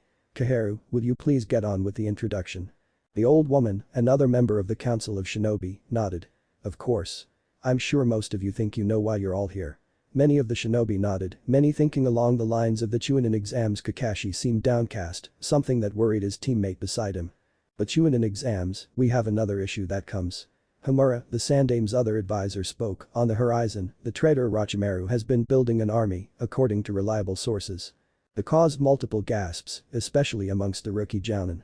Rin seemed calm, but as she looked to her friends, she saw Asuma sigh, Genma shake his head and Kurenai widen her eyes, seemingly contemplating the news altogether. And according to Jiraiya's information, Sarutobi showed them the scroll said man bad brought, he is planning to strike during the third stage of the Chunin exams, when we plan to invite the other cage to watch the tournament we usually have. There was slight whispering in the room. This did not bother the Hokage at all. The warning of war often caused panic even in the greatest shinobi after all. We must prepare accordingly. Danzo spoke up, what is your plan? There are various angles we can plan from. I wish to consult our chief strategist. He nodded towards Nara Shikaku, I've told Shikaku-sen about this earlier. You may speak. Nara Shikaku was definitely not what many people would see as chief strategist material. On the outside, he seemed very lazy and unmotivated to do any work, but what most people didn't know was the sharp mind he held. The Nara clan was famous for their usage of shadow techniques, but Shikaku was especially known for his keen intellect. He wore a Jounin vest and long black pants, the standard attire. Thank you, Hokage-sama. His usual lazy voice had a hardened tone, commanding the audience's attention. I believe it is best that we plan an immediate counter-attack in conjunction with a preemptive attack. This way, the battle if this conflict escalates that far will turn to our favor. As long as we command the tempo of battle, we will win. Danzo backed him up, my thoughts exactly. As well, I think Orochimaru has another purpose here. What is it, I cannot know for sure, so I have asked Jiraiya to update me on that front, so I wish for you all to keep a watch out for suspicious activity. I also ask you all to prepare accordingly. Sarutobi said, Rin-san, how is the current state of the hospital and the medical ninja corps? We are prepared for any type of conflict, sir. As long as we are able to evacuate the wards before any battle begins, then all of the medic nin under my command will be free to back up the fighting force without setback. She replied curtly. Sarutobi nodded before looking towards the group once again. There is one last announcement I would like to make. He said, and the shinobi listened on. This must not be mentioned to any Chunin, Genin and below. Sarutobi started, as of today, I will be reforming the X-Anbu division, Lotus. That caused several widening of the eyes throughout the veteran shinobi. Seriously? Genma asked, damn me guess it's all or nothing. That will be all. He said, certain members of you will be receiving notes of recruitment. The Anbu are currently being briefed by their commander on this. The Lotus will return. We will follow up this meeting soon with another update. So I ask you all to please, prepare yourselves for the worst. Genin need not know yet, but train them with vigor. The Jounin then began to file out. Rin grabbed Kakashi and walked out quickly, her eyes ablazed. War was just weeks away after all. Hospital. Tell me, Naruto smiled widely as he sat down, his eyes completely focused on the person before him. I just want to know. Said figure looked quite terrified after all, the doctor that was attending her was smiling like a creep. His eyes had a look in them that were quite unfamiliar. Really, I have to know. How do you do it? Naruto said, eyeing the girl in front. She had red hair and an unknown headband on her forehead, well, according to him anyways.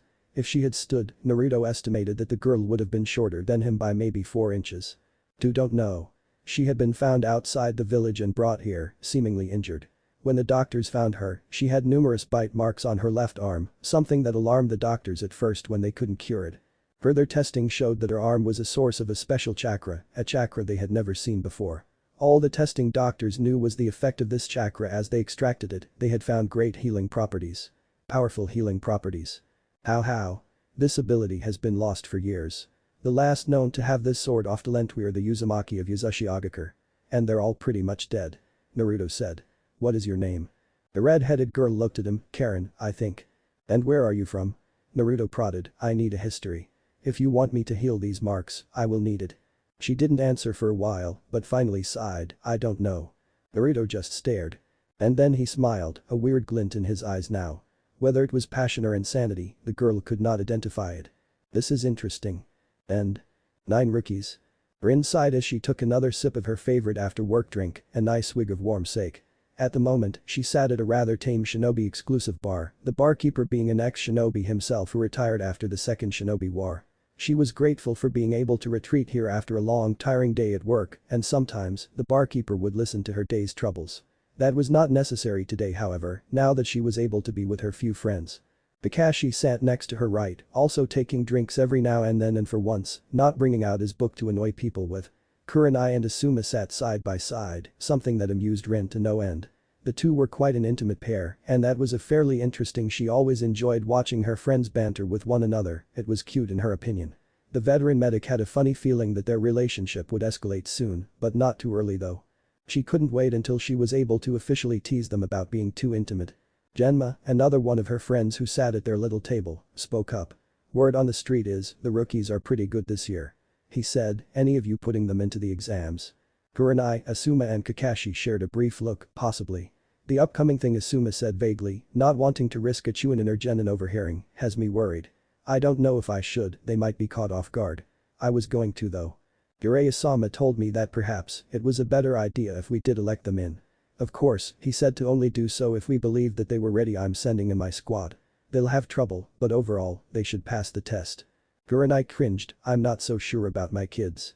They are talented but very undisciplined, I do not think they can make it very far if I entered them at this stage. Hinata needs more confidence, Shino is not able to communicate that well with the team, and Yakumo she trailed off, a deep frown on her face, she isn't getting along very well with her teammates. What happened? Rin spoke up, a team that doesn't work well together isn't a team at all. She lost control of her powers again.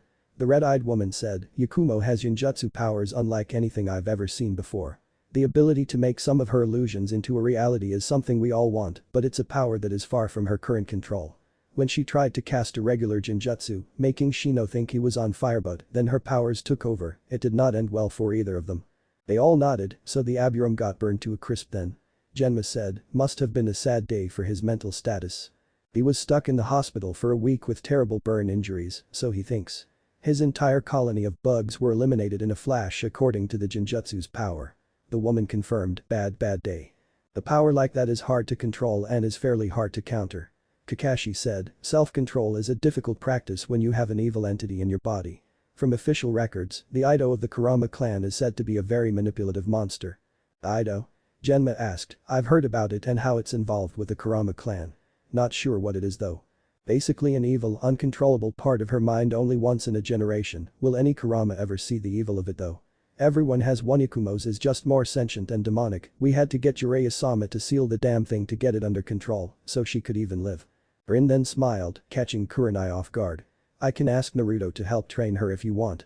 I cannot think of anyone else that can help her tame an inner evil. Kurenai looked a bit hopeful at that, but her hope was halted when Kakashi sighed. Naruto doesn't have the patience nor discipline to help someone do that. If you haven't already noticed, he hates wasting his time with things he doesn't care about. Maybe you're right, but I'll ask him anyway. She replied, not wanting to let her friend down, I'll ask him when he's done with his current case. Damn kid's been locked up in the hospital for days, ever since I gave him his new assignment. Anyways, how about your kids, Asuma? Genma said. Kakashi seemed confident in his little troopers. Any insight on the next generation Inoshikachout Ryo? I heard they were pretty good back in the academy well, except the Nara. Lazy. Was all Asuma said, talented but unmotivated and lazy, kind of like Kurenai's kids. Shikamaru is actually pretty brilliant for the runner-up. Dead last kid's IQ is literally through the roof. Ino has potential but spends so much time fawning over the Uchiha and Choji. Well, he's on the same boat as Shikamaru minus the super IQ part. Other than that, they are very talented in short bursts. Man, Rin muttered, it must suck to train kids like that. All of my genin were all high energy, they knew how to put work day in and day out. Guess I just got lucky then. They all looked at her with a sort of annoyance. Rin never failed to boast about her students. For years, she would talk on and on about how proud she was of her ability to train excellent and top-of-the-line ninja. Of course, it wasn't a bad thing to do at all, Rin just loved to shove it in their faces from time to time. After all, how many people got to say they trained one of the top medical prodigies in the world? You got lucky. Kakashi muttered, having great students doesn't make you a great teacher. With Naruto's Rin slapped the man's face, a look of warning in her eyes. Kakashi sighed, linked talents in multiple fields, of course he was bound to become a great shinobi. He is an amazing medic, fixed me up when I got this bad wound on my chest. Genma sighed, kind of an asshole though. No offense, Rin. She just laughed it off. Don't worry about it. The woman replied, her mood now solemn though.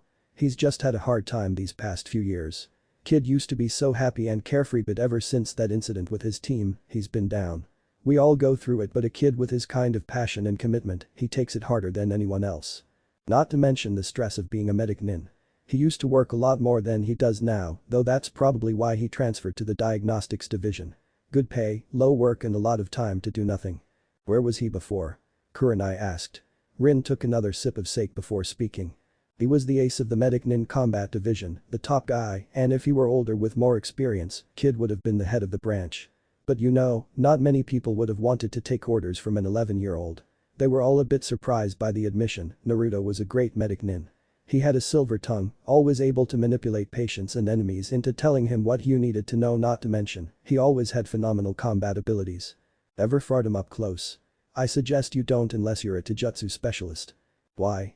Asuma asked, irked that such a young kid could be so powerful. Medics usually keep their distance in a fight. Well, like you Asuma, his affinity is wind. That surprised the Jounin. He developed a taijutsu that only medics of his caliber could truly master. His form however, is based off one of the bases of Silate or whatever he called it. She waved that part off, her knowledge of taijutsu quite limited to Guy's crazed passionate lectures of said subject. So it does it do? Genma asked, does it hurt? Rin just smiled mysteriously, eventually, yeah. His close-quarter fighting style will eventually destroy you if you aren't careful. I eventually gave up trying to spar with him up close and personal. He can also battle from a distance with a multitude of wind ninjutsu. The kid is not an average shinobi, that's all I can tell you. Sounds tough. Asuma said, maybe I'll ask for a spar. Kakashi just shook his head, like I said before, he doesn't like to waste his time anymore. Had you asked maybe 3 or 4 years ago, you might have gotten an enthusiastic yes and maybe a chance to beat him. The bearded Jounin twitched. Hey, I'm pretty experienced. Kakashi just waved his hand back and forth and chuckled, his eyes closed, indicating he was just joking. But really, he's tough. If he keeps getting better at this pace, he could be Hokage in only half a decade. Rin finished. So Kurenai continued, what happened to him that made him an asshole, as Genma kindly put it. Kakashi and Rin sighed, sharing a look. It's not our story to tell. Rin said, don't worry about it. The past is in the past and he'll recover from it one day. Anyways, let's move on to another subject. Hopefully one more cheerful. Right. Asuma said, I'm entering my kids in the exam soi. Making bets here and now. They all sweat dropped, didn't you just say that you weren't confident in them? And did you just make that decision on a whim? Kurenai asked. Of course not. I just said they're lazy. Doesn't mean that I wasn't going to let them miss the chance to become Chunin. Wording my dear, wording. I'm entering my kid so yeah, I'm taking that bet. Kakashi said, you're going down, you know. Kurenai sighed, I'll have to take a rain check. I'm going to need a few days to evaluate my students before making a decision. Rin just smirked, well. Hello my youthful friends. They all shut up in that moment, almost afraid to turn around to see the man behind them. Rin finally gathered up the courage only to be blinded by green and the light shining from the man's smiling visage. Hey guy. Rin said cheerfully, how are you? Why, I am doing great Rin-chan. The powers of youth has ignited my very soul today, but alas, my team has just returned from a long C rank, so we cannot return to training today. I pity his genin. Kakashi thought to himself. Oh, are you entering them in the Chunin exams this year, guy? The man smiled brightly, so bright that it nearly lit up the bar. Yes. I held them out last year, but I believe they are now ready for the challenge as of now. Really? Asuma uttered out, how about a little bet? I think my genin could take on yours. Rin stood up from her seat and put her hand on the bearded Jounin's forehead. Everyone watched with bewilderment as her hands glowed green. He's not drunk, so why is he so stupid? She muttered, causing the man to twitch. They are talented. I believe in them. Asuma defended. Rin rolled her eyes. Guy's team is powerful and experienced for their age. They would annihilate any of their opponents. Rin said, looking at Guy. You've trained them well. Haven't seen any of your kids in the hospital in a while, so I suppose they've been well. They have. Thank you for your concern Rin-chan. Lee has missed your care. He replied, perhaps you could come by and visit them. Tenten has admired you for a long time. Rin waved him off, sorry Guy, we're gonna get busy soon. She frowned, you weren't here for the meeting the other day. I know. His usual enthused voice now toned down. I was told once I reported to Hokage-sama. I think almost every jounin knows now. Would you be alerting Naruto-kun? She shook her head. Even if I could, it's not like he'd care. As far as he's concerned, it'll only be another troublesome thing to worry about and I don't want to put any more on his plate. Guy frowned. You should tell him just in case. He's a fine shinobi. It's better if he's properly prepared. Kakashi then spoke up quietly, the Chunin and Genin will be alerted in time. After our preparations are set we cannot afford to lose the element of surprise. He's right. Genma followed up, besides, if Naruto is as good as you all claim, he'll figure it out anyways. They all shrugged, anyways. Kurenai sighed, having long been removed from the conversation. I'm tired. You joining us? Indeed. Guy's enthusiasm returned, let us have a youthful time. Kakashi grumbled to himself and then took out his book. He liked Guy, but the man could seriously be such an annoyance at times, not to mention, he kept flirting with Rin. It was very disturbing. Hospital. Naruto-sama. A little blue fox spoke, climbing into the window of the high office. You've returned already, Sajin. What do you have for me? And where is Vulpin? Naruto grinned as he looked up from his research papers. The boy had an entire different look than before. The fox noticed and called him out on it with a grin. It wasn't often when he would see his boss in complete business mode. Glasses on, Naruto-sama. Must be a good case. Naruto just sighed and pushed up the said rectangle-shaped, unframed glasses to his eyes as it had been slipping off his face. Some of these files have small letters anyways, what do you have? Sajin. Sorry. Anyways, I got what you wanted and in record time. The fox carried a scroll with his tail. Jumping up to his master's desk, he neatly dropped it off before his eyes. I'll tell you boss, getting into Uzushiogakure was hard as hell. So many damn whirlpools everywhere and the bridge was messed up, it looked ready to collapse in seconds. Naruto nodded. Yes, I remember my short field training trip to Yuzu with Rin-sensei. It was a disaster. He replied, I didn't get the opportunity to truly check up on every artifact there, including the medical records. Hopefully, they were in good condition. The fox nodded, they were fine.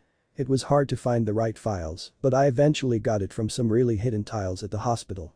These are reports on specific branches of the former Uzumaki clan and the various individuals who had the ability to literally transfer their own chakra to heal someone without side effects. Even back then, it was rare. That's the weird thing. Naruto muttered, the without side effects line you said if that was the case, then why does Karen have bite marks on her arms? Why does it have to hurt her in order for this transfer of energy? She's a natural sensor according to my last evaluation session with her as well, her chakra control must be fantastic. The fox shrugged, I don't know anything about the human body, Naruto-sama, don't ask me. The doctor rolled his eyes, I was talking to myself. Anyways, you didn't answer my other question, where is Vulpin? Sajin shook his head, Akira-sama wanted a word with him. That was all Naruto needed to know. For almost half a decade, Naruto had held the fox contract in his possession and in that time, there always one iron rule that he knew that applied to all of the clan. And it was simple. Always answer to the boss, summon Akira of the Moon, the Black Fox, the killer. The fox went by several names if the blonde remembered correctly. Naruto had met him only a few times in his life, but it was only for formalities mostly. The blonde was not too interested in meeting the Black Fox, he had never been in a situation when he had to summon the boss in battle. Of course. He replied, matters not. Thank you Sajin. He acknowledged him before looking back to his research. No problem. The fox was about to leave until he suddenly remembered something. Oh wait. I forgot, apparently, your village is preparing for war. Sajin said, his eyes serious. I overheard some jounin talking about it by the gates. They were quiet but well, I'm a sneaky fox. Naruto had no reaction to the news. His eyes were still down on the papers scattered on his desk, his face without a single hint of worry or surprise. Sajin's sweat dropped, no reaction. The Hokage and that old fool, Danzo, will handle such affairs. When I am called upon, I will do my duty as commanded by my superior officer. I'm guessing that I'm not supposed to know since I've yet to be informed, it doesn't matter right now. Wartime updates are usually regulated by Jininso, whatever. The blonde muttered, his eyes scanning the newly brought information. Interesting, he muttered as he continued to unfurl the scroll. Whatever floats your boat, Naruto-sama. And with a pop, the fox disappeared, leaving the blonde to his study. As soon as the fox left though, the young blonde doctor let out a loud sigh and placed both of his palms to his forehead, feeling terrible, a headache coming in as he took in the latest information. War. I guess it was only a matter of Timmy, nah. Elsewhere in Konoha.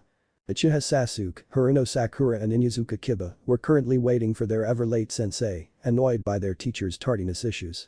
Just as Kiba looked like he was going to erupt into a temper, a poof of smoke appeared from behind him. "You're late again, damn it."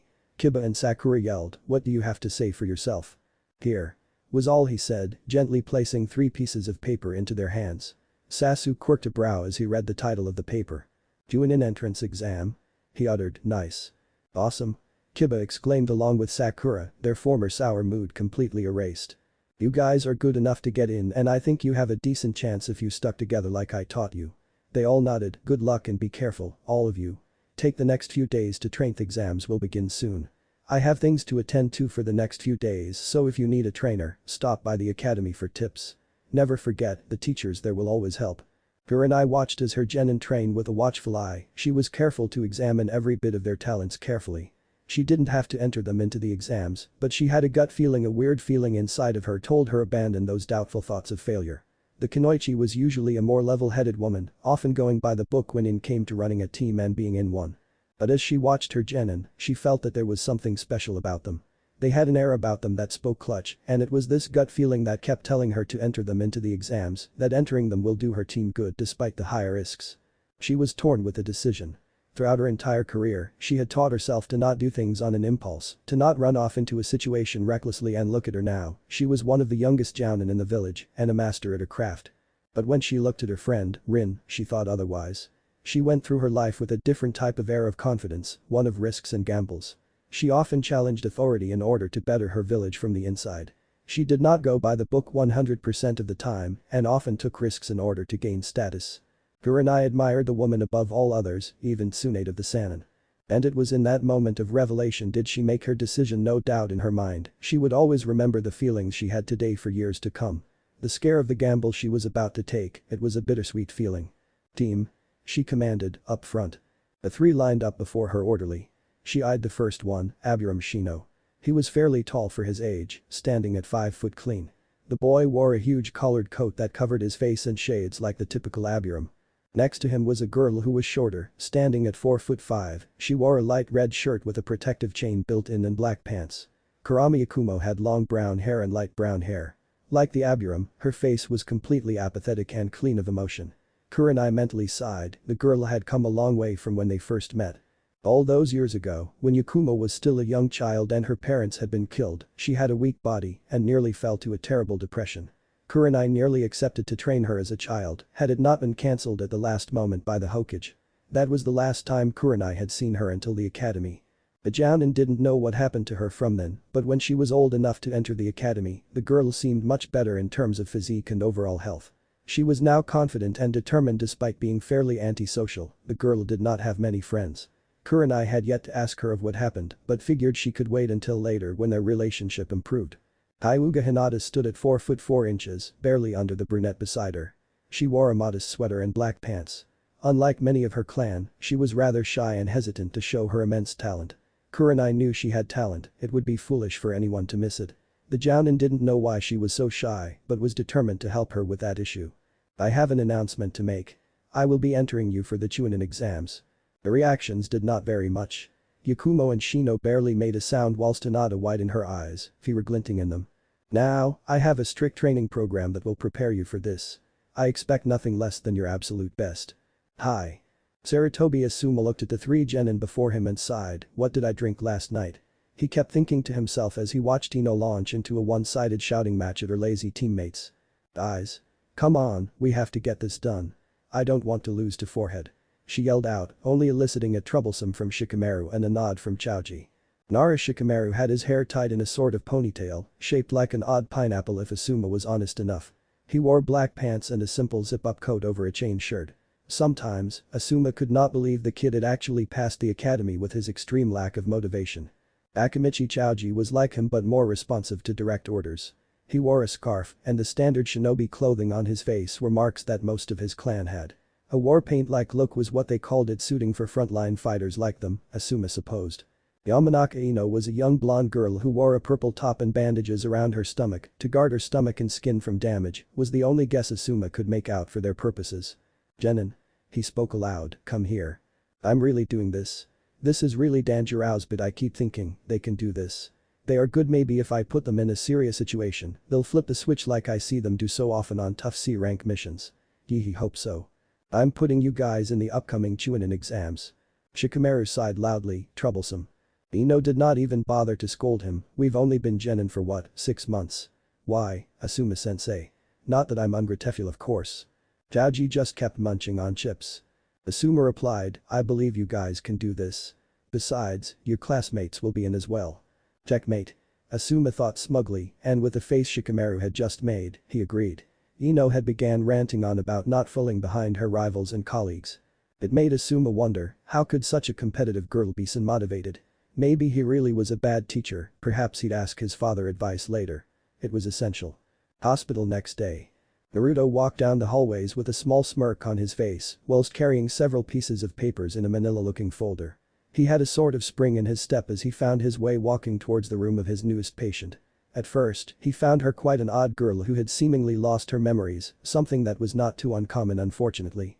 She had several talents, and he wondered where she had came from, in terms of place of birth.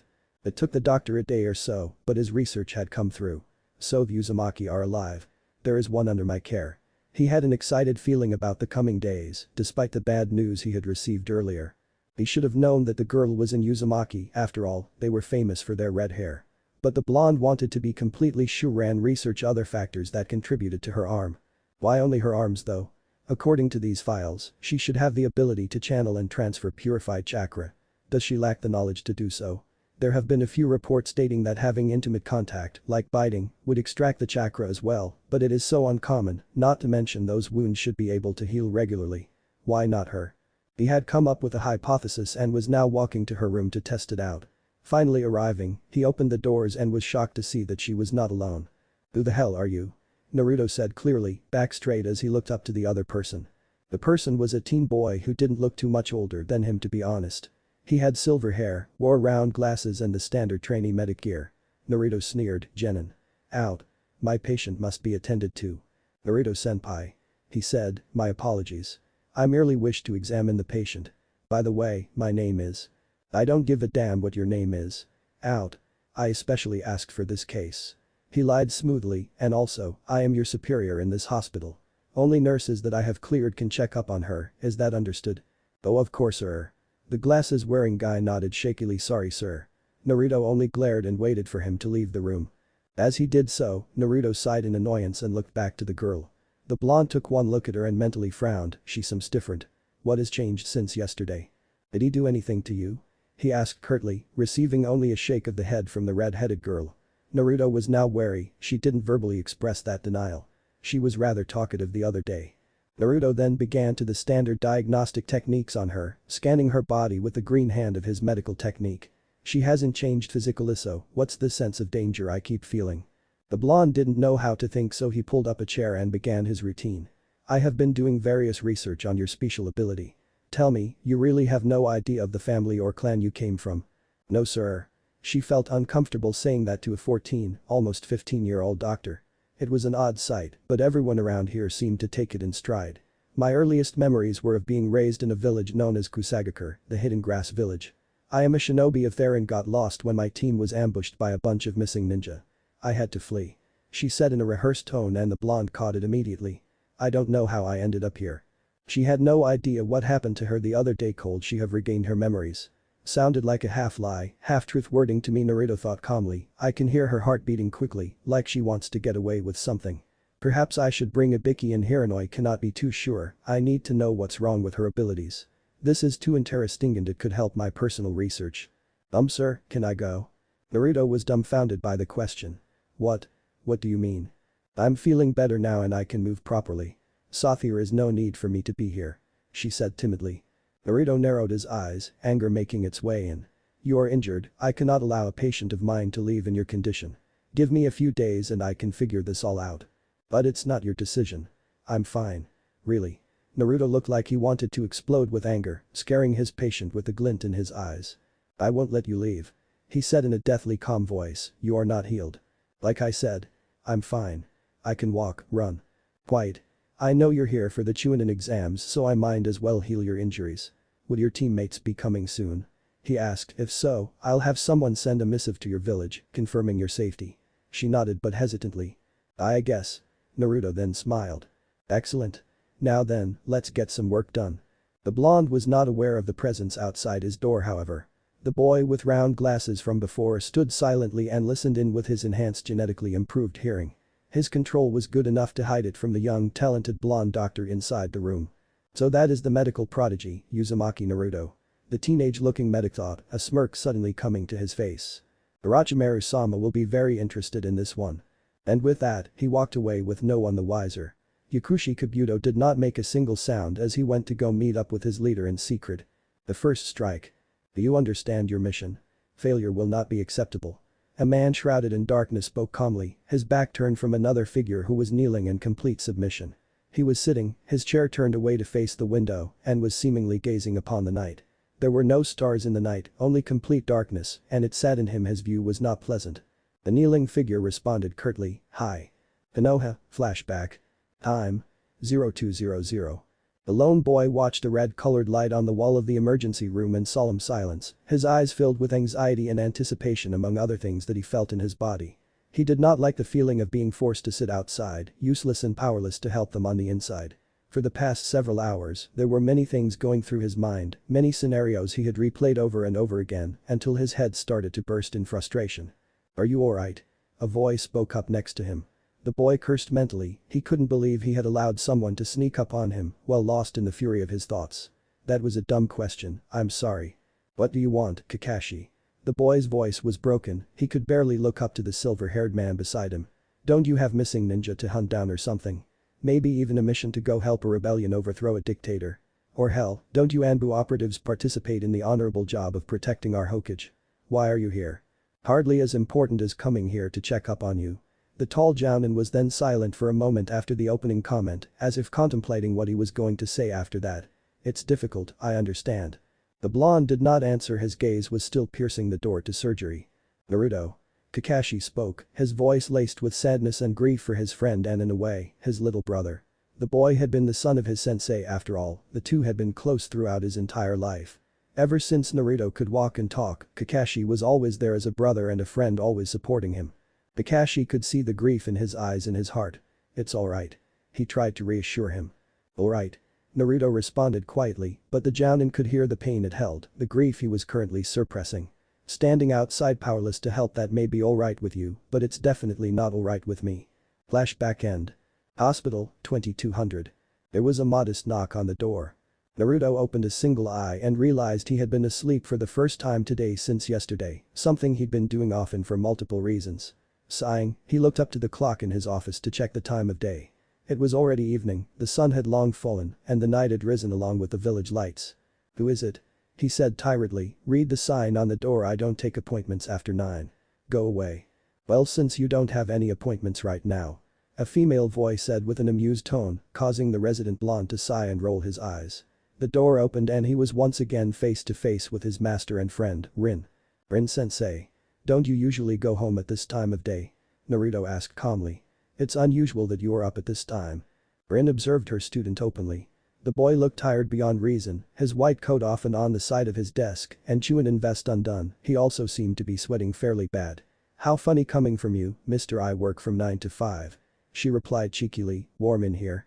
Naruto nodded, a slight scowl in his face. "Humid. I hate it, reminds me of Kiri and Yuzu. You always hated humid nights when you were a kid. Need help sleeping?" The blonde quirked a single brow. "Are you suggesting I take sleeping pills?" he asked. The girl then chuckled, "No, but I can hook you up with one of my girlfriends, she's pretty cute if you catch my drift." Naruto's sweat dropped and had no reply. What was up with his friends and sexual innuendos? "Oh, I was just teasing." Rin then settled for a more serious topic, "How's the case?" Reaching to the side of his desk, Naruto pulled out a single folder and offered it to his boss. "From what I've discovered in these recent days, I believe she has genetic modifications done to her body, probably internally. This is the reason why our standard healing routine has had little effect on her when she was first checked in here. The standard medics aren't well versed in identifying these types of abnormalities. There is some kind of leech inside of her that is living off of her chakra. I'm scheduling a surgery tomorrow to see if we can find it." He finished with a yawn. Rin scanned the folder. "It could be a seal," she suggested. The blonde shrugged, "It could be. I'm no seals master and I've no desire to learn the art anytime soon. Jiraiya-sama is coming soon. You might need a consult, perhaps it is best to wait for him to arrive." Naruto scoffed, as if he would take time off of his busy schedule to come by the hospital and actually help others. Rin only sighed and shook her head, he's your godfather you know. Jiraiya-sama may be busy often, but he does drop by when he can. Whatever. The man can do as he wishes. Naruto stood up from his desk slowly and carefully stretched out his muscles. Anyways, is there anything else you need? I think I've been away from home long enough. 2 more things. She said. I was wondering if you were interested in training a genin named Kurama Yakumo. The doctor only looked at her with a deadpan expression. I don't know whether to feel amused or insulted.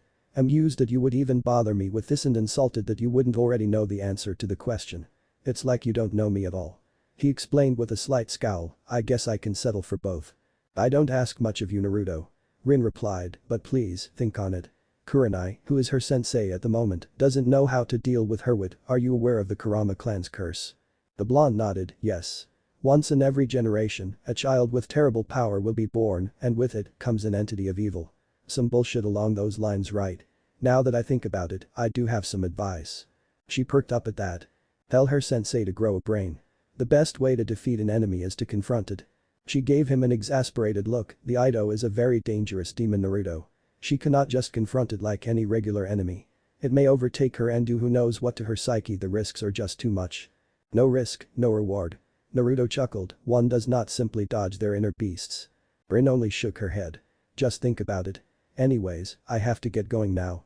Be sure to get home tonight, you've been working pretty hard this past week. Well, I guess this is acceptable. You usually do very minimal work. I guess this change of pace is good for you. This is the best case diagnostics has gotten in a while. And with that, she turned and left. Naruto rose a brow, what's with people accusing me of being lazy? I work from 9 to 5 just like everybody else. It was only mere minutes after did he finally leave his office to go home. Hospital roof. A single silver-haired figure sat, seemingly alone upon the highest point of the hospital's rooftop, the moon's ray of light illuminating the part of the place where he did not appear in. He was silent and calm like the several Anbu who were hidden throughout the village, the man looked in no particular direction as he gazed at his village. Sometimes, he would turn around to face the stone carving of the Hokages, specifically the 4th head, the man who was his master and mentor. Arayo, for your thoughts. Kakashi turned around, facing one his few long-time best friends who stood perfectly balanced on a pole. He smiled and talked, Rin-chan, what brings you here this beautiful evening? The brunette rolled her eyes. I should be asking you that. This is my hospital after all, I work here. What about you? Kakashi shrugged, nothing much. It's a nice night. Naruto would disagree. She said in an amused tone, he hates the humidity. He hates a lot of things. Kakashi quipped with his own roll of the eyes, humidity shouldn't take it too personally. Personally, I love it, it reminds me of when I went to Sea Country. Sea Country? A vacation? She asked carefully. Rin never recalled her friend having ever going to that place on his off time, in fact, she never recalled Kakashi going anywhere if he did somehow get any off time.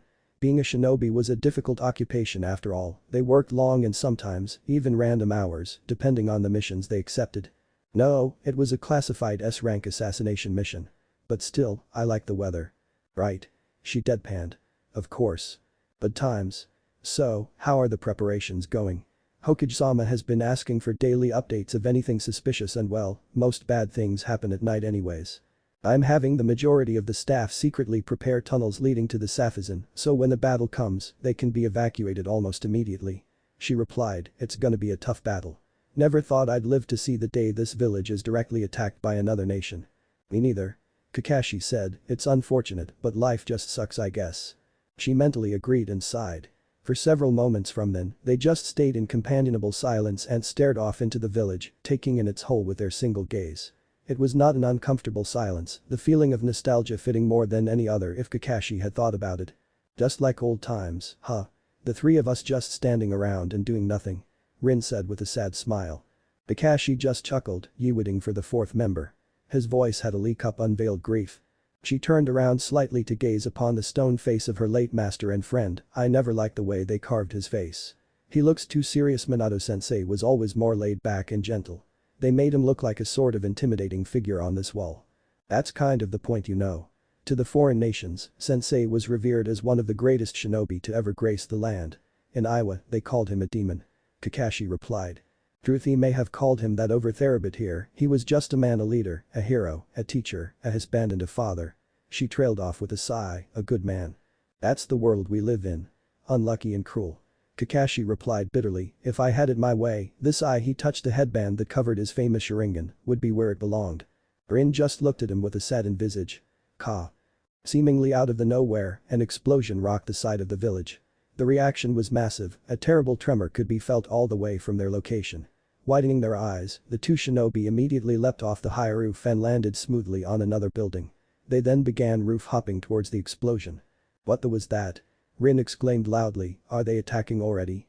No, it can't be. Jiraiya-sama was sure the first strike would happen during the exams, which is whole a week from now. Kakashi said, wait, it's coming from Naruto's house. Shocked, Rin began to speed up. No, unless they know his. She asked herself silently, nah, it's impossible. The secret has been kept for years. Now of all times. Hatching on to her thought process, Kakashi disagreed. We're dealing with Orochimaru here. He knows the secret and certainly, he'll do anything for an edge. He's the only one who could let out the leak. Damn. She muttered angrily, speeding up to the direction of her student's house. Damn that snake. Moments earlier, Naruto's residence. Naruto slowly walked down the empty street, tired from his continuous tenure of work in the hospital office. He tiredly approached his home with more than a few yawns. It was a rather modest one-layer building that had no special design or color, just a simple veil of white and a blue roof, all of this complete with a simple yard and miniature garden on the outside of it. Overall, it was just like any other house. As the blonde gripped the door handle, he seemed to pause for a split second before opening the door. The inside of his house, like the outside, was very much clean cut. The walls and floor were made of a rich light brown wood. It was stainless and smooth, the floor had no sharp breaks or cracks at all. The living room, however, had a plethora of different things. On the side, next to a window, was a large piano with a pot of sake on its top, looking rather untouched. He also had 4 couches and a single, large coffee table on the other side of the room. Naruto walked to the kitchen and opened one of many cabinets, only to narrow his eyes as he looked at the arrangement. Can't believe I ran out of beef ramen, he muttered to himself, an irritated tone in his voice. Need to pick up some, getting tired of chicken every night. The blonde sighed and took out a bowl, milk and settled for cereal at night. As this was happening, an invisible and silent figure approached him from behind, only given up by a small shadow that he created. Sneaking up behind the blonde, the figure drew a dagger and struck at the doctor without mercy in his stroke. This was all in vain as the target disappeared. The figure widened his eyes and jumped back only to hear a mocking laughter far to his side. Next time, leave the ramen alone. Naruto laughed, I can only guess what you've been doing around my house. But really, how dare you touch my supply of ramen? I ordered it all the way from Sea Country. Do you have any idea how expensive those are? My entire stock probably has more value than your house. Die. The assassin roared in anger, Doten. Iwa no Kajeki, rock attack. Punch his arms in the direction of the blonde, he launched several sharpened rocks to strike at him, also coming from the ground. Naruto grinned and dodged the attack smoothly and zigzagged right into the opponent's inner space. The blonde punched him hard in the ribs, but widened his eyes as the assassin didn't seem affected in the least bit. The man responded with a sharp kick, and although the blonde Konoha managed to block the hit, it launched him back and through his kitchen wall, into his living room. What kind of armor was that? It was like punching a rock, Naruto uttered, quickly regaining his balance. Ah man, my wall is gone. Oten. Nami-Agisoku, armor of earth. The assassin said aloud, revealing the rock-hard armor covering the majority of his body, except his face. You should be more tight-lipped on your abilities, Uzumaki Naruto. Of course, it is no surprise. A child like you is often prone to boasting their weaknesses. He sneered at the doctor. Heh, I only do that so people would leave me alone. A good show of intimidation is good to strike out into the enemy, Naruto responded, of course, the consequences can be dealt with. If I know that you know my specialty, then I can counter effectively. In other words, you are the fool for letting me know that you know my techniques. Not that I need anything new, you have several openings I can take advantage of. He smiled, knowledge is important, but it matters little when I outclass you in every single aspect as a shinobi. The assassin twitched in annoyance, damn you, bastard. He held his dagger and began swiping at him. Although he was not wild, the man was not completely refined in his art. Dodging the attacks with a smile, Naruto moved with a grace that was unlike his current opponent, who was bold and rough. Seeing a wide swing, Naruto ducked the attack and landed an electrically charged uppercut to the assassin. Taking advantage of the man's temporary paralysis, Naruto pulled back his left arm and gathered chakra into his palms. A Sengen, spiraling sphere. A swirling ball of pure chakra formed in his hands. He landed the ball of condensed chakra into the opponent's stomach, piercing, shredding through the armor of earth with absolute ease. The attack launched him back into the wall, knocking him out cold. The assassin began spitting blood violently from his mouth. Just because you know how to minimize my attacks doesn't mean I can't hit from an angle. You must be one of those weaker assassins that nobody cares about. He mocked lightly. And that was when it hit him. Wait, maybe you really are someone nobody cares about. Shit. He ran to the knocked out shinobi and on his way, his peripheral vision caught sight of an ill-placed explosive note. Oh shit. And it was a few seconds later did his house explode into fire. Outside. Naruto. Rin exclaimed, landing at the spot of the explosion. Naruto. Where are you? Kakashi closed his eyes, I smell his scent everywhere but where is he though? He muttered, watching as several shinobi landed in the area, all of them looking wary. Though he did catch sight of several amusing things, one such as Asuma's pajamas and Kurenai who landed right next to him, both looking severely annoyed and cautious. What the hell is going on here? A loud female voice yelled. Kakashi recognized said person to be one Mitarashi Anko, the former student of the legendary shinobi, Orochimaru. Like many of the other shinobi in the area, she had the aura of caution and annoyance. I felt it all the way from home. What happened here? Another jounin, Raido, spoke.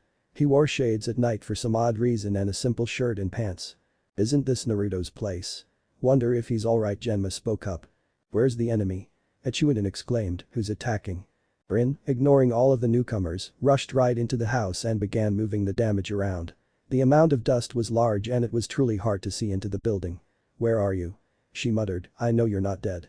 As if hearing her, from the yard a single hand popped out of the ground, followed by a body alerting every shinobi in the area. He was completely covered in dirt and earth, his blonde hair now roughed up with minerals from being underground. Kakashi sighed in relief as he saw the young teen arise from the ground. Naruto, what happened here? Are you alright? Alright. Naruto exclaimed, his eyes burning with unadulterated rage. In his arms, he held the unconscious assassin by the neck. Someone blew up my house, goddamn it. My piano, my ramen, my files, my home and all of my equipment. All gone. Glad to see that you care about yourself. Rin said, hugging him from behind. I was worried for a moment there. Thank goodness you're safe. She uttered softly. Naruto sighed and threw the assassin onto the ground. An assassin was here waiting for me. Bastard rigged my house with explosives as a last resort it seems. A few of the shinobi gasped. He looked towards Anko and eyed the downed figure. I believe this is your job. Like him, she was annoyed. I'll take of him, damn explosion ruined my night. She angrily gripped the figure by his hair, oh Hibiki, and I will tear this guy a new asshole for pulling this shit. She then disappeared in a shunshin. Naruto sighed. What the hell was that all about? He asked himself, that was annoying, probably poisoned my ramen-toothed bastard. Kakashi just chuckled, I'm just glad that you're okay. Come on, you can stay at my place. He looked to Asuma. Oi. Can you let your dad know to send a cleanup crew here? The jounin nodded, I will, he drawled, after I get some damn clothes on. Are Thassamonkeys? Kurenai asked, looking at said man's pajamas and grinned. Asuma blushed and coughed. I'm going. Everyone watched, amused, as Asuma quickly left to avoid any more embarrassment. D&I. The Hokage looked at the assassin with a glare, anger coursed through his veins as he thought of this man's actions. Of course, it was natural that he felt anger to anyone that attacked his village. Who is he, Ibiki? The third asked, what is his motive? He can't speak. The scarred jounin replied, when Naruto captured him, all he had was standard shinobi equipment, no ID, no headband, have no idea who he is. The moment he woke up, the fool tried to bite his tongue, he probably figures it's over and tried to commit suicide. Thankfully, we had a medic on standby for these cases. A Yamanaka will be coming soon to acquire his mission through mental invasion. The elder man nodded, good. Don't let him die until you find his reason for visit. And with that, the old man walked off. Who is this man? Could it be? Report. A shaky figure kneeled before his boss, Hi. The mission was a failure. Uzumaki Naruto still lives. Toma-san has been captured. Silence. That was a sound that the kneeling figure certainly did not like to hear, as he did not know what to expect from his superior. Punishment was easier to determine from a rant, but silence meant anything, and that was what struck fear into him. Iowa shinobi were usually very strict on failures, and his boss did not like to hear it. It projected a visage of weakness, something the man loathed more than anything in the world. I see. Was all the mystery figure said. Tell me, why did you return then? Down and were flying in from everywhere, sir. I had no chance was the last thing he said before a giant cube fell on him, knocking him out. How dare you? The figure stepped out with a dangerous snarl on his face. At first glance, the man did not seem intimidating at all. That was until they would figure out that his short stature meant absolutely nothing when it came to battles, not to mention he was flying as if nothing seemed more natural to him. You abandoned your teammate after failing the mission as well. How dare you return a failure and a coward. He signaled the Anbu inside his office to take the downed man away, get this coward to the hospital. Wash his memories of anything shinobi as soon as his wounds are done closing, he doesn't deserve to be a shinobi in my forces. Hi, Tsuchikage-sama. The short man walked back to his desk, his once neutral mood now foul. Uzumaki Naruto, Namikaze Naruto. Your father's sins will be the end of you. Iwa had been running low on funds ever since they lost a war all those years ago, his village had suffered in production. They had garnered a terrible reputation from then on and his village, his people were suffering for it. At the moment, only Kumo could match Konoha in power. Kiri had the potential to do so as well, but they were still in the midst of civil war. Suna was a joke as far as the short man was concerned, they were only difficult to defeat on their own turf, from what he remembered back during the war. I guess I have no choice. The old man thought, Orochimaru'll take his offrand, then I'll kill him myself. Jinchuriki and their problems. Naruto sat gloomily inside the Hokage's office, facing the head man himself with a look that screamed frustration and annoyance.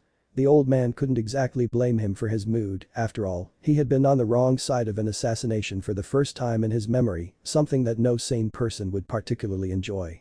Assassination attempts on high-profile shinobi were definitely nothing new to the Hokage, but to the blonde doctor, it was different. He was still a rather young man and had lived in a relatively peaceful era, a complete contrast to the life Hiruzen lived. I understand that you're angry. Hiruzen said, rubbing his temples, but we need to discuss your security. Naruto scoffed, no offense, Hokage-sama, but I don't require any security, seeing as how the assassin managed to get past the Anbu stationed in my neighborhood so easily. What I require is compensation for my home and damaged goods. I had years of research and files in that house. It will take months to get all of it back if ever.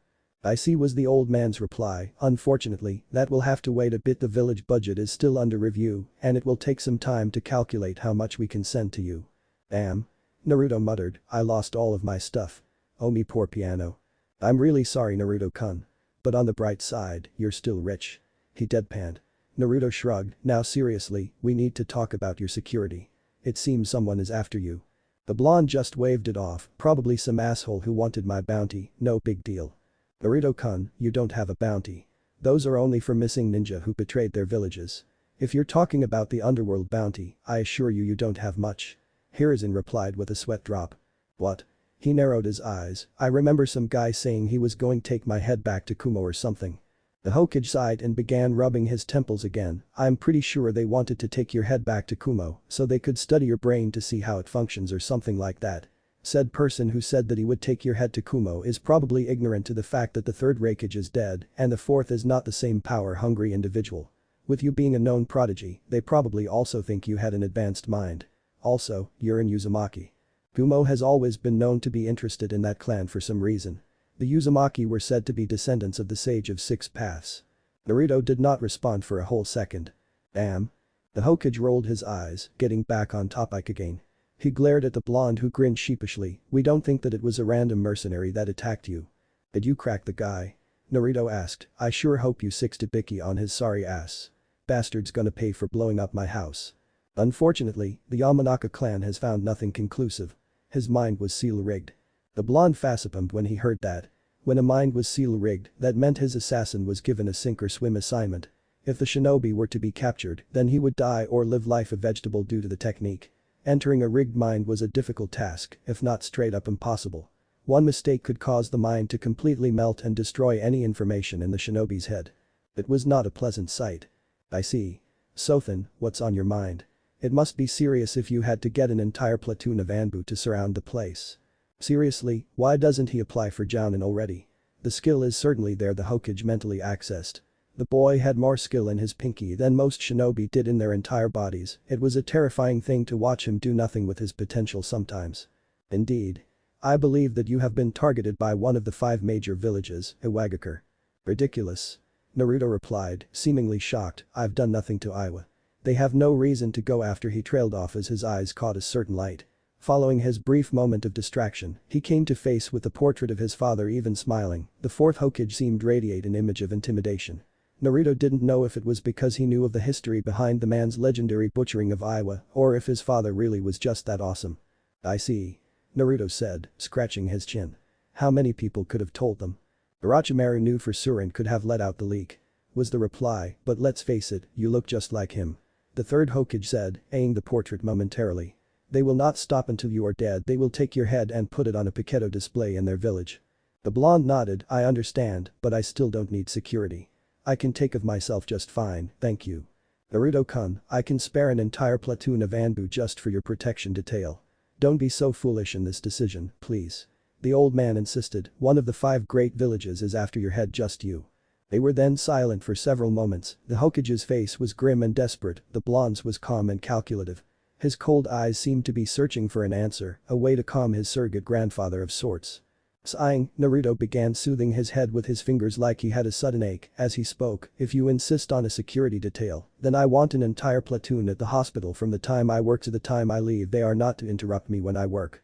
But I will not have them follow me everywhere in town. I can take care of myself. The old man seemed appeased, although he was not happy. Besides, I'm staying at Kakashi's place. It's not like anything bad can happen there. Very well. Was the tired answer, I will get it done. Naruto nodded, is there anything else? The old man shook his head, well, I have to get back to work. By your leave. Dismissed. Elsewhere. So we have a deal. Kukikukukaha. Sickening laughter rang in the small cave these 2 figures stood in, excellent. Now, it shall be Oni in 3. You managed to get Suna to cooperate. An old gruff voice replied, I wonder how you got that to work out. That fool, Kinsu, is as stubborn as a mule when it comes to allying with others. I just wish I could see old Sarutobi's face when he finds out that Suna has betrayed his precious village. Ryotenbin no Inoki stood, his was back crooked and stiff as he faced a much taller man. Said man had waist-length dark hair and malicious slitted yellow eyes, his skin was pale, whiter than the paper people use day by day. His attire consisted of grey garbs and black pants with a purple bow-like belt tied on his waist backwards. Orochimaru of the Sannin smiled, his visage deceptively kind and friendly. When my plans come to fruition, you will be there to see it, I assure you.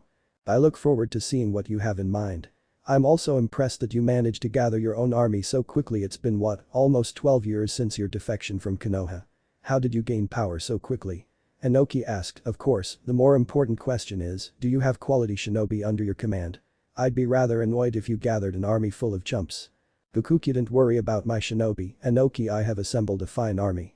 The Sannin smirked, I will be bringing 2 of my very best generals to battle, along with 4 of my other elite shinobi. That's it? You speak as if you have other powerful shinobi. If you are holding out on your full power, then why should I help you? I'm not a big enough fool to bring out 100% of my forces into one strike. Chances are Konoha will repel our initial attack and then we will be forced to flee. The elder shinobi raised a brow. Then why would you attack if you are willing to admit such a thing? Do the lives of your men mean nothing to you? Because the pale man smirked, the ultimate goal of this plan is to assassinate the Hokage and to launch a powerful preemptive attack that will lower their morale in the long term. No doubt, Konoha will find a way to overcome our initial strike. He sighed, this will not be a short war, Inoki. Despite the loss of the Uchiha clan all those years ago, they are still the greatest of the 5. If they could survive the Kyuubi's rampage all those years ago, then this will hardly be a challenge to overcome, I suppose, Inoki said, but it will still be a wonderful chance to annihilate them once and for all. If everything goes perfectly, then yes, Konoha will be wiped from the face of this world. Orochimaru said, but with their power, I doubt that our elites can match theirs. If Uraya appears, then we will have trouble. As much as I hate to admit it, my old friend is rather formidable these days. They also have other powerful shinobi as well. Said the Kage, Sharingan Kakashi and the White Witch Rin among them if I remember correctly. Oh you old fool, you have no idea just how powerful they all are. Orochimaru thought with a mental frown, we'll be in trouble if the old man manages to call in Tsunade, as if they didn't already have enough powerful medics. Indeed. The pale man replied. Now then, I must ask, what are you going to do about Kumo? The short man scratched his chin speculatively. The Yondaime is not as big a warmonger as his father was, I believe. I've heard rumors that he actually wants to make peace with Konoha. The disgust was clear in his tone, he must be as stupid as he looks. I'm unsure of how to approach him at the time being. Orochimaru admitted, I was hoping he would stay neutral during the affair, but it looks like we've no choice but to come up with a contingency plan for him. Any rough ideas? The Sannin frowned slightly, but as if a light bulb lit up in his mind, it slowly curled up into a grin. I have a few, but first, I must evaluate his resolve. Elsewhere. The exam starts soon. Naruto pretended not to care about her exam. Quiet, you just got out of surgery, you shouldn't be speaking yet, don't waste energy. Perrin sighed and only shook her head as she laid back into her soft bed. The doctor had been working non-stop on her arms to see if he could cure it. It resulted in her thinking he almost seemed obsessed with her. It's not that she wasn't touched by the gesture, in fact, she was awed by his dedication and passion for the art of medicine. Will I be good to go before tomorrow then? Naruto sighed in exasperation, it's important. It's not just about me, you know, my teammates will be disqualified if I don't show up. We have to meet up tomorrow to discuss strategy and stuff. Naruto scoffed, as if they had any idea what the exams were about anyways. If they care more about passing a stupid Chunin exams more than your health, then they're trash. He replied conversationally, true teammates should be like family, they take care of one another, as if they were related by blood. I didn't think someone like you would be some compassionate, you know, they say that you are always so cold to others. She quipped, why do I see a different side? Someone said that about me. He scowled, was it Shin? Gah, I knew he didn't like me. She giggled at his response, making him grin slightly himself. Anyways, Karen carefully positioned her glasses, will I be ready for tomorrow? You're so annoying, he started to say, only to stop as she gave him a sharp look. If I cannot figure it out by tomorrow morning, then we will discharge you, he sighed softly, I'll forward my notes and research to your doctor at Kusa when the time comes. If I had it my way, I would have you stay here for the duration of the exam until I can fix your arm. But according to foreign policy, I cannot force you to miss an exam unless it's an immediate life-threatening injury. She narrowed her eyes, you wouldn't purposely give me a life-threatening injury to force me to stay here, would you? Naruto didn't answer for several long moments, his face seemed conflicted and amused at the same time. She widened her eyes and was about to exclaim something, but was stopped when the blonde elicited a chuckle. I wouldn't do that. He replied, too many skilled Anbu around here. She sweat dropped at his seemingly honest response. Right. They then sat in silence for several moments until the doctor began talking again. Go to sleep. I'll be back tonight to try more things, and that'll be the last time you will have to see me if I cannot find out what's wrong with you. You'd better hope your doctor had Kusa is good because this could be anything. Can you put me to sleep, sensei? She asked, I've been sleeping a lot lately, it's hard to do so on my own. The blonde rolled his eyes. Fine. He formed two hand seals and then placed his palms on her forehead. Naru no Jutsu, sleep technique. Karen began to get drowsy and yawned, before you gore you really my family. That's what people have been saying around here, you know, something about you only being so obsessed with my case because you might have found a long-lost relative. Your name is Uzumaki, right? He nodded, so am I? She asked, her voice was softer than any time the doctor had remembered. Naruto's face was calm, you are definitely an Uzumaki and yes, we are relatives. Was his only reply as she fell asleep. With that, he then stalked quietly out of the room and went on to continue his week-long research. The next day. In the end, Naruto failed to beat the time limit he was given by his superior. Karen had been let go the very next morning to go meet up with her team, who insisted that she leave seeing as how she could perform actively.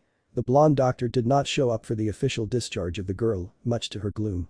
Rin found herself walking up to her student's office with a strange and intimidating apathetic look on her face. No nurse dared stand in her way as she marched swiftly and silently to his door. Once she arrived, Rin immediately spoke with a tone of annoyance. You're an idiot. Naruto looked up and narrowed his eyes at her, tilting his head slightly back down. She completely ignored the game board he was currently sharing with a blue fox, something that was not entirely an odd sight to her. Put the game away, we have to talk. Sajin looked to his boss, I think she's mad at you. He stage whispered comically, what did you do?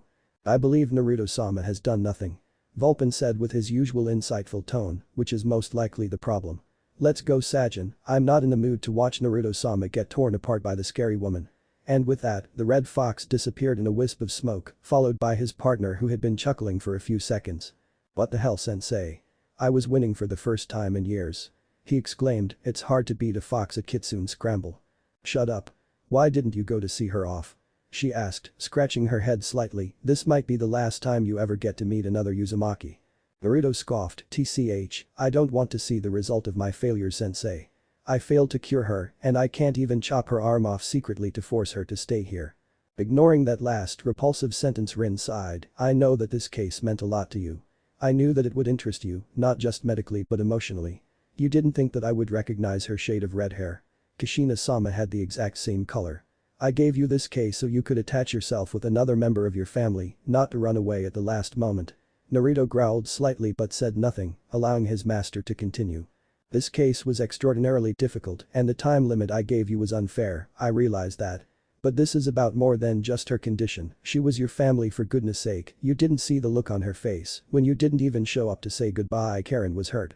I thought the poor girl was gonna cry her eyes out. She ranted on, do you know what she must feel like right now? Perhaps the only other member of her family didn't even care enough to show up to say a small bye, nice to meet you. No, you didn't even give her that respect. Naruto did not answer. Do you even care anymore, Naruto?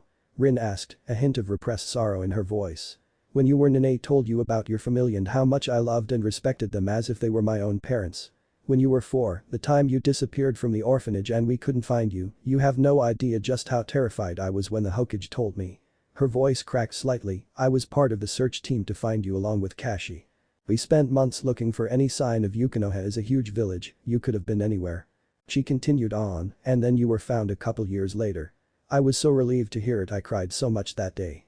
I promised myself that I wouldn't let you go like that again. I told myself that I wouldn't let you down like that ever again, so when I told you stories of your family, I found myself wanting to find your family just as much as you did. I begged the Hokage and the council to make you my apprentice so I could teach you everything I know. It was against protocol because you were supposed to become a part of another squad, but we worked it all out, everything went perfectly for a long time after that. But it all changed that night, didn't it? She almost didn't realize that the moist in her eyes were rising quickly. Rin rubbed her eyes. When Naomi was killed. Enough, don't speak that name. Naruto suddenly said, No. We have to talk about this. I've left you to your own devices for nearly 3 years now and you've changed for the worse, I'm afraid. It was my mistake to think that you could handle the grief alone when you insisted that we drop the topic. I should have forced you to talk about it all those years ago. After all, one does not simply dodge their inner beasts, right? Quite. He snapped angrily, how dare you turn my own words against me? I've had enough of this. He looked to stand up and leave, but was stopped when he felt his body suddenly seize and stop. You're using this technique just to spew a stupid lecture. He spat, let me go. Naruto growled, struggling to break out. I won't. She gritted out, filled with conviction, not until you tell me just what happened that night. I know you loved her as the sister you've always wanted, no, needed. Now just unload your grief. No. I can stay here all day. Rin said, not until you talk to me, student. Naruto rolled his eyes, fine. I think you're a damn psychopath who insists on creating techniques to stop bodily functions. Now, let go of me. You used to be so nice to me, you know. She replied cheekily, always so grateful for each lesson given, always so proactive with your training. Now look at you, a shadow of your former self. You may have become stronger over the years, something that happens naturally seeing as how you age, but you are far too inexperienced to break out of this technique, powerful medic or not, this technique has won me many battles. It is also the reason why you're still single. He quipped. Ignoring him, she continued. I also happen to know that you'd never break your one rule because that's the only way you'll be able to escape this. I'm considering it. Naruto admitted, this is uncomfortable. Tough. Now authentic. Naruto didn't answer for a long time after that. After 15 minutes, he just gave up his futile struggle, knowing the only way to break her technique was to use the Kyuubi's chakra. Rin just continued to give him gaze that he hated with all his heart, one of fierce compassion and affection. It reminded him of Naomi and how she would always give him those exact same eyes, the eyes that were now dead and buried beneath the earth. Rin couldn't understand why he hated those looks, and at the moment, he didn't think anyone could. After all, whenever he looked into the mirror to see himself, the blonde only saw and knew one thing. Disgust. I can't. He finally said, closing his eyes. Just can't. Wake up, Kurama. The blonde mentally thought. Naruto. Please just leave. I can't say anything, you can't. He began to mutter, you don't see it, you don't see what I see these days, sensei. I don't want their damn pity. It never bothered you before. Rin replied. You told me you've long forgiven the village for their idiocy. We're talking about something else. I don't give a rat's ass about that shit. The younger doctor gritted out, you all see me as a young prodigy, the next great Midiko lost his closest friend to the rampage of Uchiha Itachi. They know nothing. Then tell me just what the hell your problem is. Was all she said, Naruto. Before she could continue, the blonde opened his eyes and showed a stifling change in them. She widened her eyes slightly at the sight of his blood-red eyes, why you're actually Yusin. Forcing his hands out, as if he were encased by a very tight rope, Naruto easily broke out of his teacher's paralysis. Rin was too shocked to even respond, frozen by his casual use of the Kyuubi's chakra. Naruto stood up and looked at her in the eye, in them was an emotion she could not identify because all she could see was the facade of hatred and grief in his face. But the odd thing was, it was not for her. Sorry. Was all he said as he walked past her. Kumo. Reikage-sama. Reikage-sama. A screeching voice exclaimed urgently. She bursted through his large doors, interrupting a meeting he had been having with two of his other shinobi. Again. A young, blonde woman spoke. We are always interrupted by something. The last time, it was the daimyo's pet alligator marching in on us. Another man, sitting to the right of the rakeage, laughed very loudly. Oh yeah, I remember that. Damn thing was so damn fate. He tried to make the rim work, only to be shot down a second later. Terrible as always, B. You should try Enka. She quipped, you suck at rapping, so perhaps it is best that you change the direction of your musical career. You need to just stop hitting and stick to the modi. Shut up B. The rakeage said as he began rubbing his temples, trying to soothe the oncoming headache. Looking to his secretary, he nodded. What's the problem? As someone has arrived and he has demanded to speak to you. She stuttered, our shinobi are acting Quita style. The rakeage sighed, if it's the daimyo's wife, could you tell her that I'm not here right now? It's not her sir. It's before she could answer, the door behind her opened up once again. Walking in was a man that A only knew by name and face, followed by two other shinobi who radiated a powerful aura. To the man's right was a rather young, white-haired teenager with vivid green eyes. He looked as pale as his master and wore white garbs and a purple-like bow around his waist. To the man's left was a woman with violet hair tied in a spiked ponytail and fair skin, she wore red lipstick and had dark eyes. Like her master, she also wore a purple bow-like belt around her waist along with green dress. The rakeage's previous calm demeanor was forgotten and was now replaced by a serious one. The blonde woman next to him followed his example, her once serene mood now soured when she saw the man who walked in. Pillar B yawned. Hello, Rakeage-san. I did not answer for a while. He nodded to his secretary, get the hell out of here. She nodded quickly and left. I'm not in a good mood right now. The rakeage said, why don't you go die in a pit somewhere in the desert, Orochimaru of the Sannin. The two bodyguards narrowed their eyes. He smiled when he saw how easily both his bodyguards were angered by his small declaration. How crude, the pale man replied with false hurt, I just wanted to meet with you. That's all, really. Then take a number and wait like every other shinobi who wants a shot at me. What the hell makes you think you're so special? Orochimaru chuckled, it is urgent. I came here with a proposition. And narrowed his eyes, this coming Chunin exams, I have conspired with other villages to finally destroy Konoha. After his declaration, the room was silent until one of the men broke it. Hey man, I think this dude really is a frail as he looks, probably spent his teenage years ignoring girls and reading books, B said, stroking his chin, as if he had just said something wiser than anything else. How dare you? One of Orochimaru's guards, the woman, exclaimed lightly, I'll. No, how dare you and your master come marching and declaring war on another village. The blonde woman cut her off, it's completely rude and unethical. Vegito-A wanted to palm his face badly at the two eccentric Jinchuriki next to him, that's not the point here. Right, of course. She said, her face still apathetic. Orochimaru had to fight back a sweat drop, anyways he wanted to offer you an alliance between our villages. With our combined might, we will be able to completely wipe Konoha from the face of this planet. Join us in our quest, Rika. No. The answer was so sudden and filled with so much conviction that Orochimaru almost lost his initial composure. You're not even going to think about it. But think of the. Shut up man or else I'll kick you can. Killer B exclaimed, only to sigh a second after. Man, even I knew that was bad, how sad. Vegito scoffed, we're not going to play your little games, Orochimaru Baka. If you want to attack Konoha, you'll have to deal with whatever we decide to do when it happens. The Sannin's guard spat out a reply, we came this far just to offer you a wonderful proposition to destroy your only rival in terms of power, and you're turning us down so easily. Enough Gurren. Orochimaru calmed her down, she nodded, almost looking depressed at being scolded. She had to ignore the annoying whipping motions Killer B was making at her.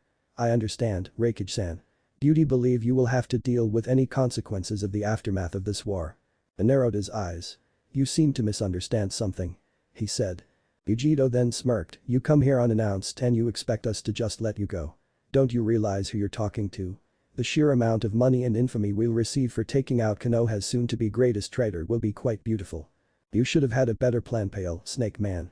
B also said. Prepare to get an ass whooping of the Aegis, I'm gonna come at you like when a mad bull enrages. We're leaving. The Sannin immediately exclaimed, his eyes widening, but was too late as the rakeage had already moved and punched a hole into his stomach, moving at lightning speeds no one caught. Vegito had a single dagger drawn and had lopped off the purple woman's head in an instant and beaten the other guard's upper body into several pieces of flesh, having drawn 3 of his 7 swords. Of course, they were not too surprised when the corpses turned to ashes and revealed 3 other bodies in their place. Orochimaru's turned into a child and the guards had 2 bodies of recognizable missing shinobi. Disgusting, A spat. He walked to the door and opened it up to yell outside, "Get a cleanup crew here." I don't know this technique. So they managed to use other bodies to impersonate them. Yujito scowled, how filthy. What a freaky weirdo, I wouldn't be surprised if he spent his off time playing with a die. Shut up, BA smacked him upside the head, I need to send a missive to Konoha. He sighed out. Will you tell them? The Raikage nodded, that's good. I don't want to be in Konoha knowing it will be invaded after Alf gossip would kill me. It twitched as he watched the two Jinchuriki continue to banter once again in his office. Really, what did he do to deserve two of the most annoying people to be made into a Jinchuriki, a part of his village? I should give you both the Iron Claw. What if Naruto takes over Gato Company? End here, and thanks for watching my video till the end.